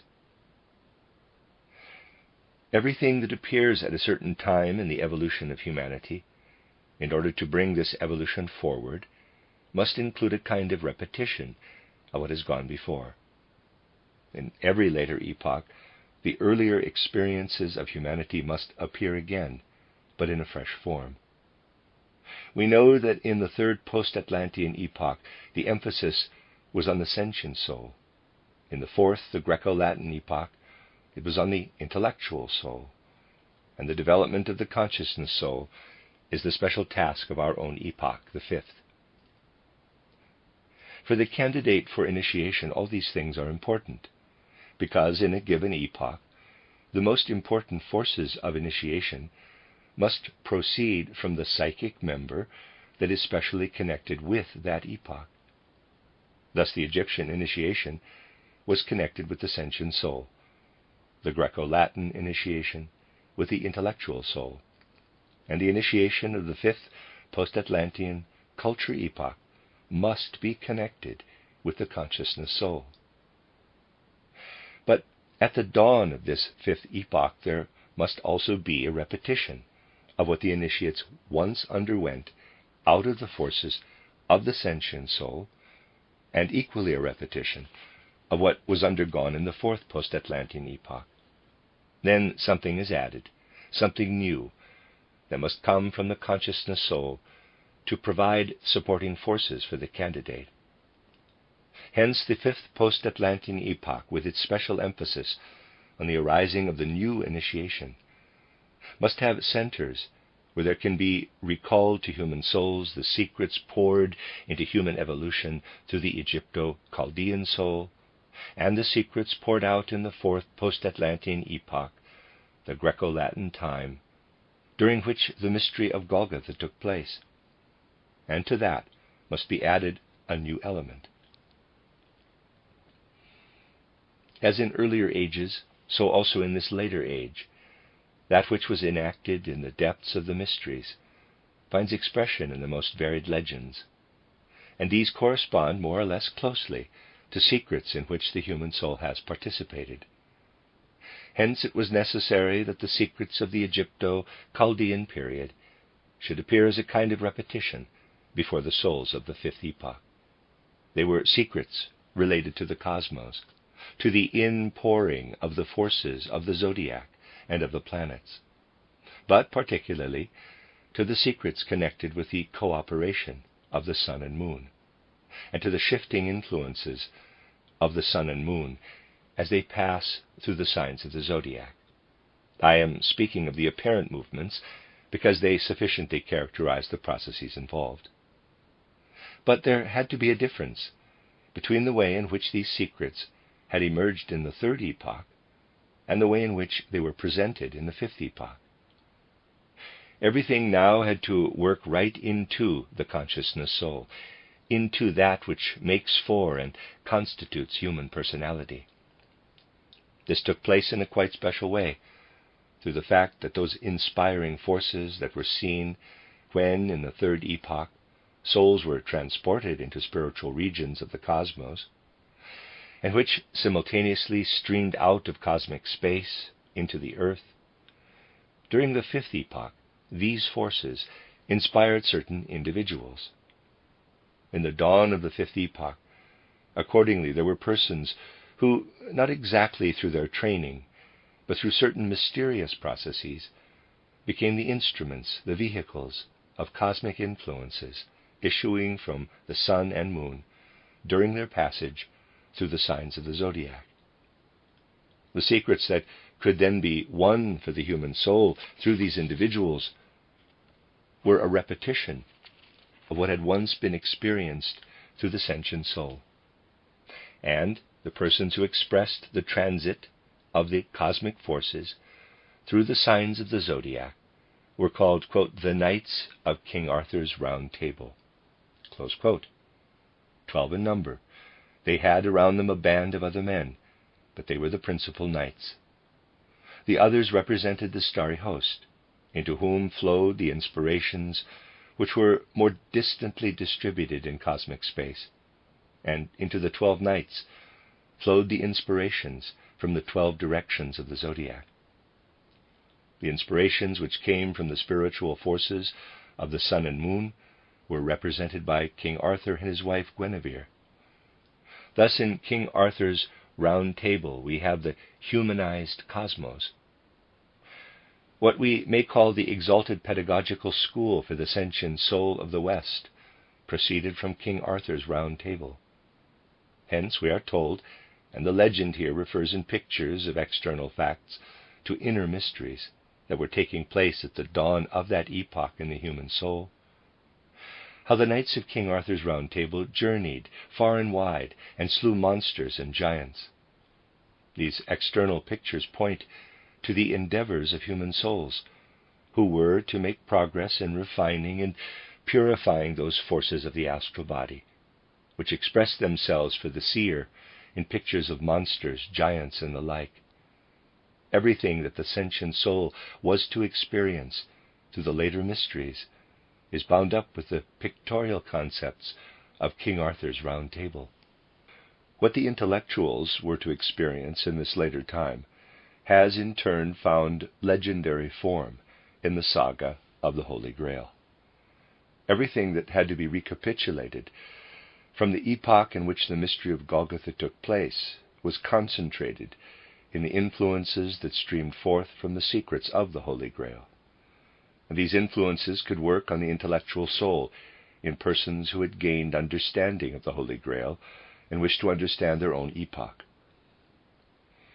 In the present day also, the human soul must be open to these influences if it is to be initiated, if it is to have understanding for the spiritual nature of our times. The Holy Grail is surrounded by many, many mysteries.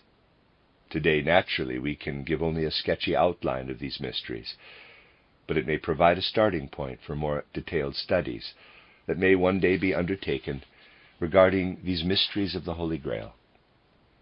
In the Holy Grail, if understood in its true nature, there was embraced everything which characterized the secrets of the human soul in later times.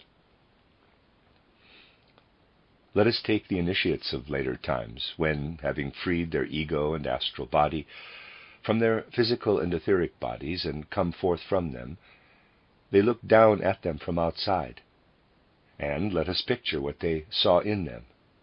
They saw something that could be very disturbing, if they had not learned to understand it thoroughly. And they still see it today. The physical and etheric bodies have woven into them something that flows through them like streams or strands, running in various directions. As the nerve fibers run through the physical body, so is there woven into the physical body something finer than the nerves, which clairvoyance reveals is dead, so dead that there really is something like a piece of dead substance in the human body. It is now condemned to be dead throughout the time between birth and death, but during the Eastern period of human evolution, it was still living. Yes, one has the experience that in human bodies there is something dead which once was alive, and one sets out to discover what it really is. Dead, in quotes, is to be understood here in a relative sense. The dead part is indeed stimulated by its environment, but there are tendencies and currents in the human body, which in comparison with the life that animates it, have always a disposition toward death.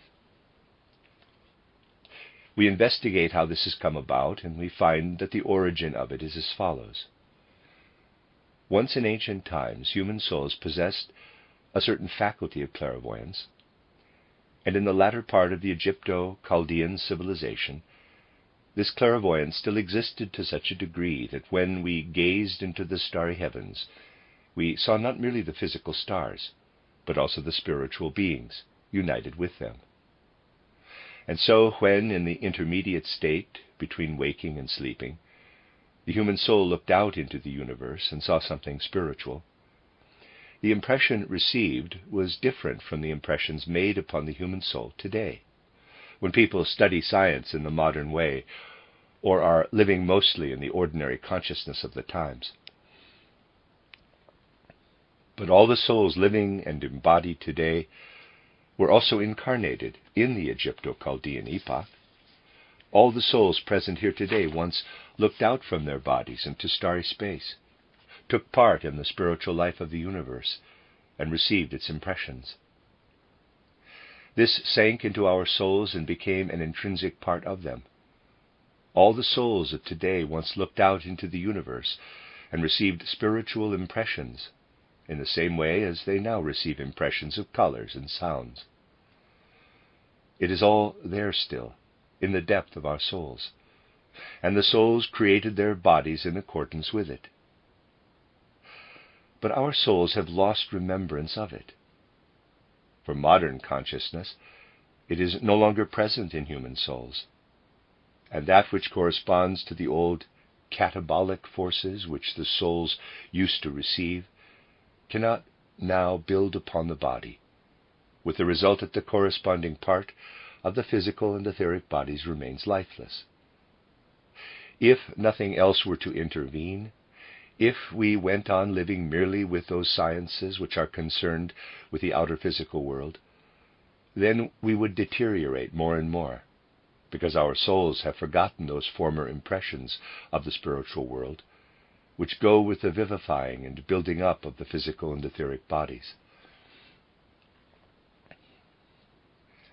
That is what the candidate for initiation sees today. And he can say to himself, souls are thirsting to vitalize something in the physical and etheric bodies, which they have to abandon as lifeless, because the impressions they once absorbed do not penetrate into modern consciousness. This is the disturbing impression received today by the candidate for initiation. Thus there is something within us that is withdrawn from the sovereignty of the soul. I beg that you will take these words with all earnestness. For a characteristic of modern humanity is that something in our nature is withdrawn from the rule of the soul, something that is dead in contrast with the life of the organism that surrounds it. And by working upon this dead part, the Luciferic and Ahrimanic forces exert upon humanity a very great influence in a quite special way. While on the one hand we can acquire more and more freedom, the Luciferic and Ahrimanic forces insinuate themselves precisely into that part of the organism which has been withdrawn from the sovereignty of the soul. That is why so many people in modern times feel, and quite rightly say they feel, as if there were two souls dwelling within their breast, and as if one wanted to tear itself away from the other. Much of what we moderns find so baffling in our inner experience lies in what has just been said.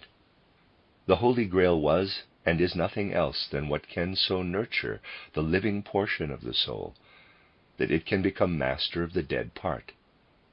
Mont Savat, the sanctuary of the Holy Grail, is the school in which one has to learn, for the sake of the living part of the human soul, something that there was naturally no need to learn in the Eastern and Egyptian mysteries.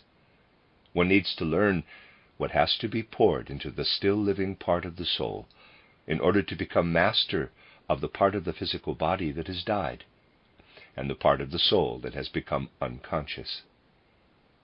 Hence, in these secrets of the Grail, the Middle Ages saw something related to a repetition of the Greco-Latin period in the intellectual soul. For in the intellectual soul are rooted mostly those parts of the soul which are now forgotten and dead. Thus the secrets of the Grail referred to the permeation of the intellectual soul with new wisdom. When the initiate of the Middle Ages wanted to present in picture form what he had to learn in order to permeate with the new wisdom the part of his soul that had remained living, he spoke of the castle of the Holy Grail and of the new wisdom, which is in fact the Grail, that flows out from it. And when he wanted to indicate that which is hostile to this new wisdom, he pointed to another domain, the domain wherein dwelt all the beings and forces which had made it their task to gain access to the part of the body that had become dead, and to the part of the human soul that had become unconscious. This domain into which were justly transferred, justly is here used in an esoteric sense, all the successors of the evil spiritual beings of earlier times who had preserved the worst forces of Oriental magic, not the best forces, which also had remained. The domain which was the most vicious and hostile to the Grail was Castle Merveille, the gathering place of all the forces which attack humans in this part of their bodies and souls, and have undergone a karmic fate such as has been indicated. Spiritual wisdom can be carried anywhere today, because we have reached a transition stage leading toward the sixth epoch, and these things are no longer tied to particular localities. But in the Middle Ages it had to be sought in certain definite places, as I have shown in my book titled The Spiritual Guidance of the Individual and of Humanity. Hence, when in earlier times it was said that one had to travel to a particular neighborhood in order to receive a certain teaching, this was not meant in any figurative sense. In our own time it must be said that wisdom has less of a local character, for we are living in a time of transition from life in space and time into more spiritual forms of time.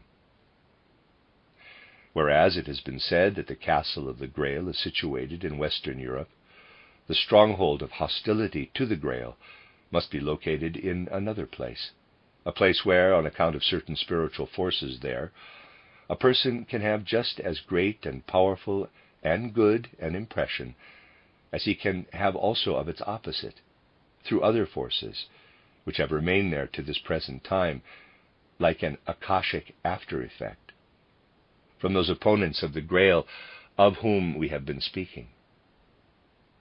For at that place one can speak of the very worst forces, and they are still perceptible in their after-effects. At one time, evil arts were practiced in that place, arts which penetrated right into the physical life and thence launched their assaults on the part of the human soul that had become unconscious, and on the portion of the human organism that had become dead. All this is closely connected with a figure who glimmers across from the Middle Ages as a legendary being, but is well known to anyone acquainted with the nature of the mysteries, a personality who was quite real in the middle of the Middle Ages, Klingsor, the Duke of Terra de Labour, a district we have to look for in what is now southern Calabria. From there were carried out the incursions of the enemy of the Grail, especially over to Sicily, even as today if we tread Sicilian soil and have clairvoyant sight, we are aware of the akashic after-effects of the great Empedocles, still present in the atmosphere. So we can still perceive there the evil after-effects of Klingsor, who allied himself with his duchy of Terra de Labour across the Straits of Messina, with those enemies of the Grail who occupy the castle known in esotericism and in legend as Kalobabot. In the middle of the Middle Ages, Kalobabot in Sicily was the seat of the goddess called Iblis, the daughter of Eblis. Among all evil unions which have taken place within the earth's evolution between beings in whose souls there were esoteric forces, the one known to esotericism as the worst of all was between Klingsor and Iblis, the daughter of Eblis. Iblis, by her very name, is characterized as being related to Eblis, and in Mohammedan tradition, Eblis is the figure we call Lucifer. Iblis is a kind of feminine aspect of Eblis, the Mohammedan Lucifer, and with her the evil magician Klingsor united his own evil arts, through which in the Middle Ages he worked against the Grail. These things must needs find expression in pictures, but in pictures that correspond to realities. They cannot be expressed in abstract ideas. And the whole of the hostility to the Grail was enacted in that castle of Iblis, Kalobabot, whither the remarkable Queen Sibylla had fled with her son William in 1194, under the rulership of the Emperor Henry VI. Everything that was undertaken by a power hostile to the Grail, and whereby also Amfortas was wounded, is finally to be traced back to the alliance which Klingsor had contracted with the stronghold of Iblis, Kalobabat. All the mystery and suffering which we see embodied in the Grail legend through Amfortas is an expression of that pact. For this reason, the soul must still be strongly armed, even today, when it comes into the neighborhood of those places from which can emanate all hostile influences related to the mysteries of the Grail and the advancing evolution of humanity. Viewed thus, we have on the one hand the kingdom of the Grail, and on the other the evil kingdom, Castle Marvile, and all that came from the pact between Klingsor and Iblis playing into it. And here we can see expressed in a wonderfully dramatic form all that the most independent and innermost of the organs of the soul, the intellectual soul, has had to endure in face of attacks from without. In the fourth post-Atlantean period, this psychic principle was not yet as inward as it had to become in the fifth. It withdrew itself more from the life in the external world, which had prevailed in Greek and Roman times, back into human inwardness, and became freer, more independent.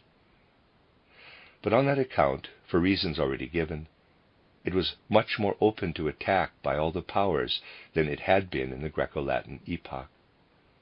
The whole of the change which had taken place in the intellectual soul is portrayed haltingly, in a legendary way, and yet it stands so dramatically before us in the antithesis between Montsalvat and Castle Merville. We feel an echo of all the sufferings and all the conquests of the intellectual soul in the stories connected with the Holy Grail. All that had to be changed in the human soul in more recent times is revealed to him who has come to know the nature of the mysteries. In this connection, we need only consider a concrete case. We often find that persons who have not gone far enough into the matter will ask how a man such as Goethe can, on the one hand, bear within him certain secrets of the human soul, and on the other hand, be so often torn by passion, as he is found to be by those who read his biography, in a rather superficial way. In fact, there was in Goethe something that can be called, in a crude sense, a double nature. To a superficial view, the two sides can hardly be brought into harmony. On the one hand, there is the great high-minded soul, who could bring forth certain portions of the second part of Faust, and gave expression to many deep secrets of human nature in the title The Fairy Tale of the Green Snake and the Beautiful Lily.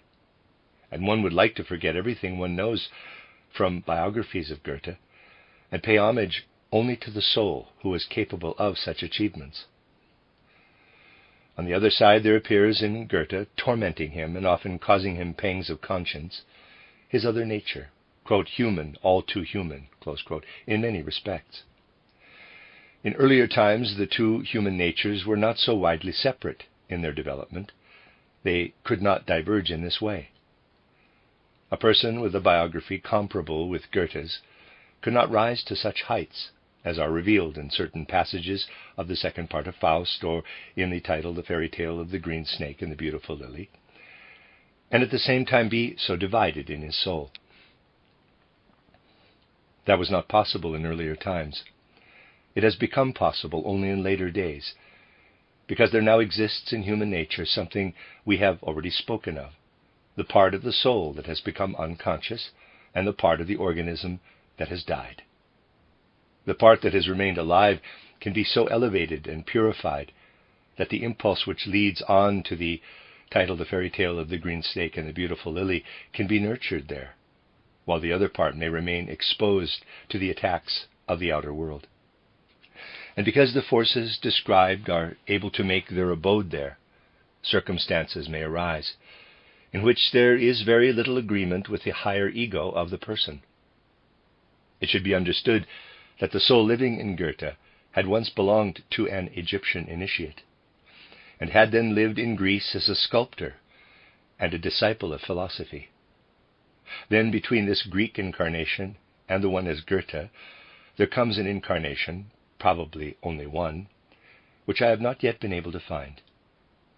If we keep this in mind, we can see how a soul who in former incarnations could rule us can be led downward, and then has to relinquish a part of total human nature, which then lies open to the influence of evil forces.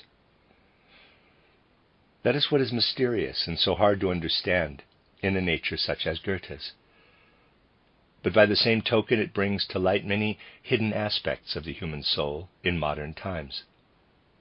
Everything brought about by the duality of human nature lays hold, in the first place, of the intellectual soul. And the intellectual soul divides into those two souls, whereof one can sink fairly deeply into matter, and the other can rise into the spiritual.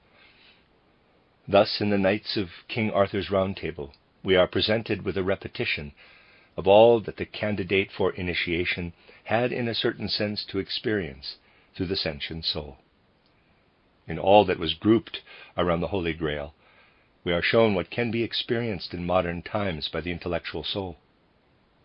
Everything that we must now go through, so that we may make one part of our double nature strong enough to penetrate into the mysteries of the spiritual worlds in modern times, must be enacted in the consciousness soul.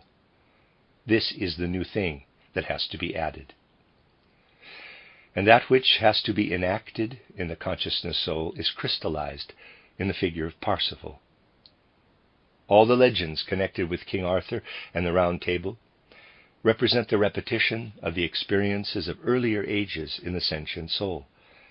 All the legends and narratives which are directly connected with the Holy Grail, apart from Parsifal, represent what the intellectual soul had to go through, and all that finds expression in the figure of Parsifal, this ideal of the later initiation, insofar as this later initiation is dependent on the consciousness soul, represents the forces which must especially be made our own through the consciousness soul.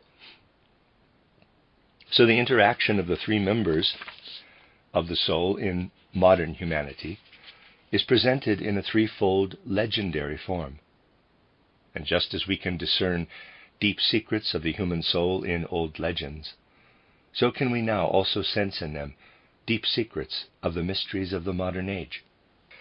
It is false to suggest that the nature of initiation has not changed since olden times, as though a present-day Westerner had to go through the same stages as did a person belonging either to the ancient or to the more modern East. Things are so that a characteristic belonging to an earlier epoch will persist into a later time for certain peoples. A much more important point is that the whole nature of modern initiation has a more inward character, makes greater demands on the innermost part of the human soul. But in a certain sense it cannot directly approach the external part of human nature. Much more than in the old initiation, therefore, the external must be cleansed and purified through the strengthening of the inner, so that this inner part becomes lord over the outer. Asceticism and external training belong more to the character of the old initiation, a direct evolution of the soul itself, so that it develops strong forces in its inner being, belongs more to the nature of the newer initiation. And because external circumstances are such that only in the course of time will the lifeless elements of human nature be overcome, the elements which can so greatly disturb the initiate of today, we must say that in our time and on into the far future, there will still be many natures similar to that of Goethe, persons who with one part of their being rise up into the heights, while with the other part they are connected with the human all too human. Persons who in earlier incarnations showed no signs of these peculiarities, but on the contrary displayed a certain harmony between the outer and the inner, may enter fresh incarnations in which a deep disharmony can show itself between the external and the inner organization. Those who know the secrets of human incarnations will not feel confused in face of this disharmony, for in proportion as these things increase, the human faculty of judgment grows also, so that the old principle of authority comes to an end. Hence there will be an ever more insistent call to test the fruits of the mysteries. It would be more convenient to pay heed only to the external characteristics of those who have to teach, for then one would not need to ask whether the facts concerning them, what they have to say and teach and do in a spiritual sense, are in line with human understanding and impartial logic. The duality of human nature is not in the very least to be defended. On the contrary, we must insist in the strictest sense on the rule of the soul over externals. But it must still be said that the facts which have been indicated are absolutely true for modern evolution. For the after effects of Klingsor and Iblis are still always present, even though in another form. A special feature of our time is that these attacks from Klingsor and Iblis, as they gradually lay hold of people, are insinuating themselves into intellectual life, particularly the intellectual life that bears on education, with its popularization of modern science. Consider what people have been learning for quite a long time now, and what they think it right to instill into children. Consider what is accepted as the basis of modern education. All this should not be judged in accordance with the views of someone who, believing he is very clever, says he understands these things and knows they are entirely correct. No, all this should be judged in accordance with how it influences and fructifies the soul, and in terms of the impressions it produces on the soul. And when a person becomes cleverer and cleverer, in the sense in which it is fashionable to call people clever today, he develops in his soul certain forces, which in this incarnation may make him very well able to dominate the conversation in circles wedded to materialistic or monistic ideas. But then certain vital forces, necessary for the human organism, are worn away.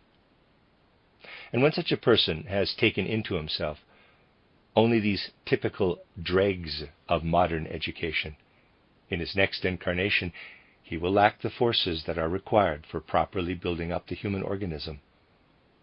The cleverer a person is, by the standards of the time we are now facing, and the closer his intellectual attunement to it, the more of an imbecile will he be in a later incarnation.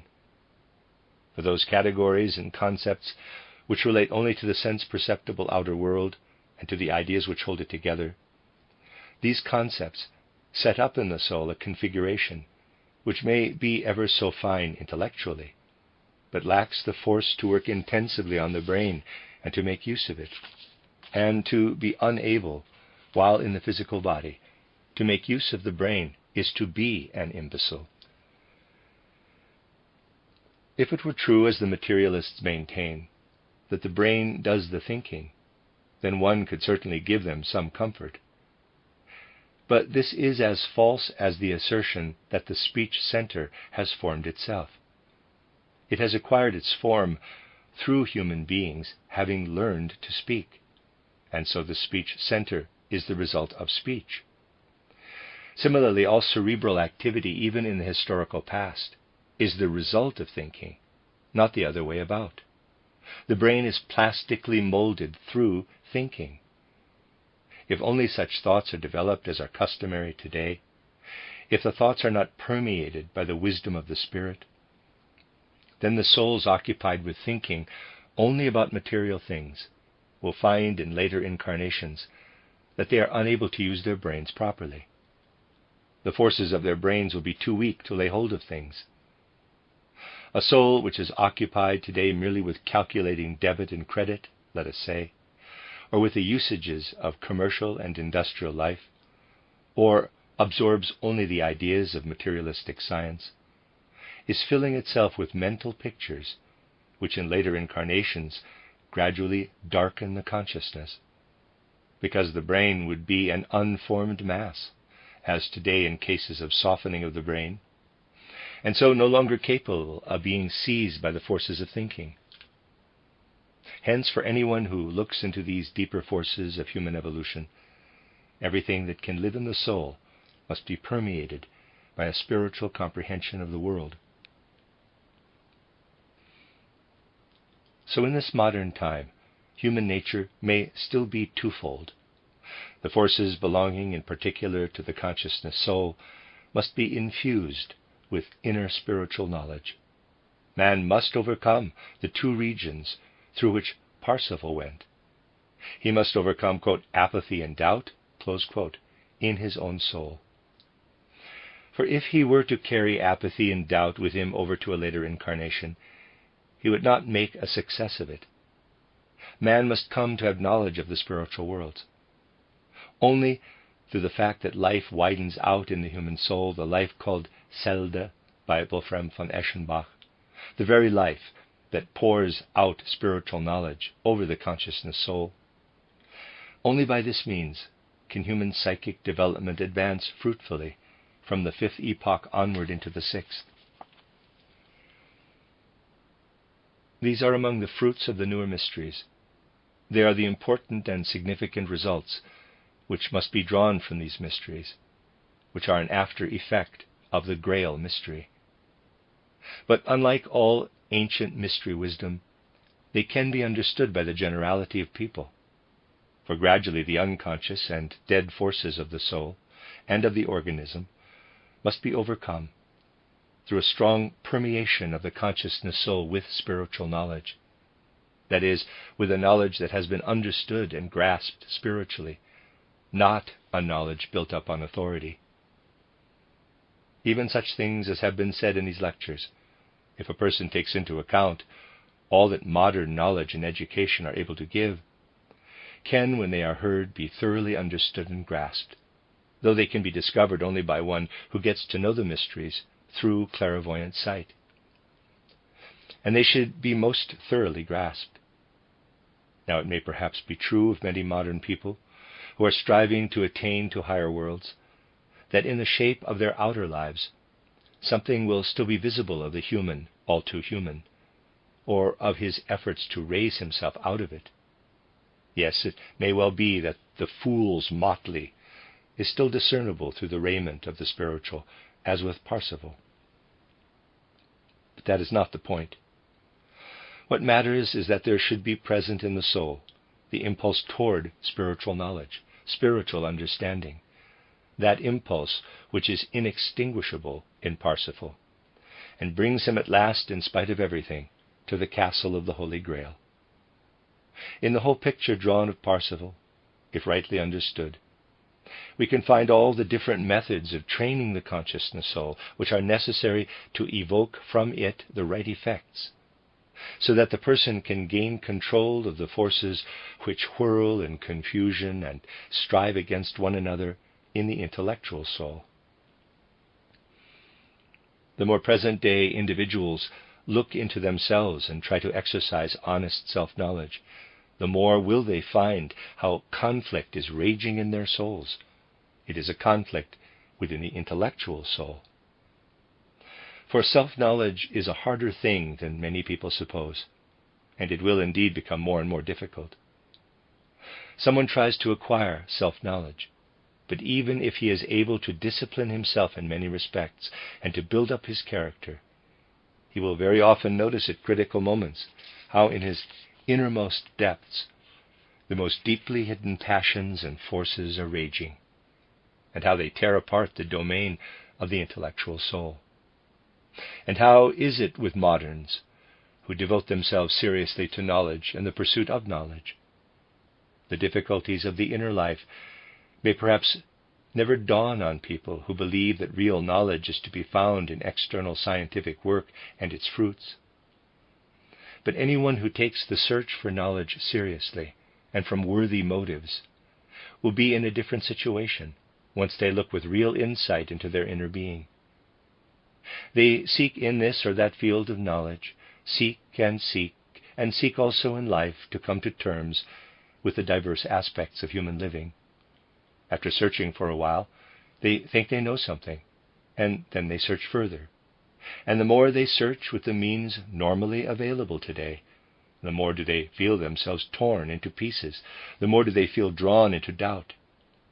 And people who, having acquired a present-day education, confess to themselves that in spite of all this education they really know nothing, are often just the people who strive most earnestly and worthily for spiritual knowledge. In truth, there can be no one with any depth of soul today who does not experience this gnawing doubt. And it is something they ought to be familiar with, for only then will they immerse themselves in that spiritual knowledge which is right for the consciousness soul, and must pour itself out into the intellectual soul in order to be master there. Hence we must try to penetrate with rational understanding into what is brought to the consciousness soul from out of esoteric knowledge. By this means we shall draw into our inner being such a self as will be a real Lord and Master there. And then, when we come to know the nature of the modern mysteries, we shall stand confronting ourselves. Anyone who approaches the mysteries today must feel that they are confronting themselves in such a way that they will strive after the virtues of Parsifal, while knowing that because of the modern conditions already described, and because they are people of modern times, they are in fact someone else also, the wounded Amfortas. People of our time carry within them this double nature, aspiring Parsifal, wounded Amfortas. That is what their self-knowledge must lead them to feel. Then from this recognition will flow the forces which out of duality must make a unity, and so should bring us a little further on in the course of evolution. In our intellectual soul, in the depths of our inner life, there must be a meeting between Amfortas, wounded in body and soul, and Parsifal, whose task is to cultivate the consciousness soul. And it is entirely true to say that in order to gain freedom for ourselves, we must go through the wounding of Amfortas and become acquainted with the Amfortas within ourselves, so that we may also come to know Parsifal. Just as it was right for Egyptian times that one should rise up into the spiritual worlds in order to know Isis, so is it right for our times to start with the spirituality, the spiritual nature of this world, and through it to rise into the higher spiritual worlds. A wish to deny the Amfortas nature is not a true characteristic of our time. It is because we moderns are so fond of surrounding ourselves with Maya that we want to deny Amfortas. For how delightful it sounds when we hear it said, quote, humanity is always advancing, close quote. Yes, but this advance follows a very tortuous path. And in order to develop the forces of Parsifal in human nature, the Amfortas nature in us must be recognized.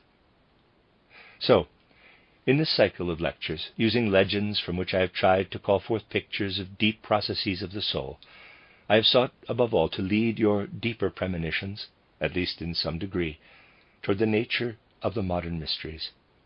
Perhaps one day we shall have opportunity to speak in still clearer words, if that can be, of what the nature of the modern mysteries discloses concerning the dual nature which we bear within ourselves, concerning Amfortas and Parsifal.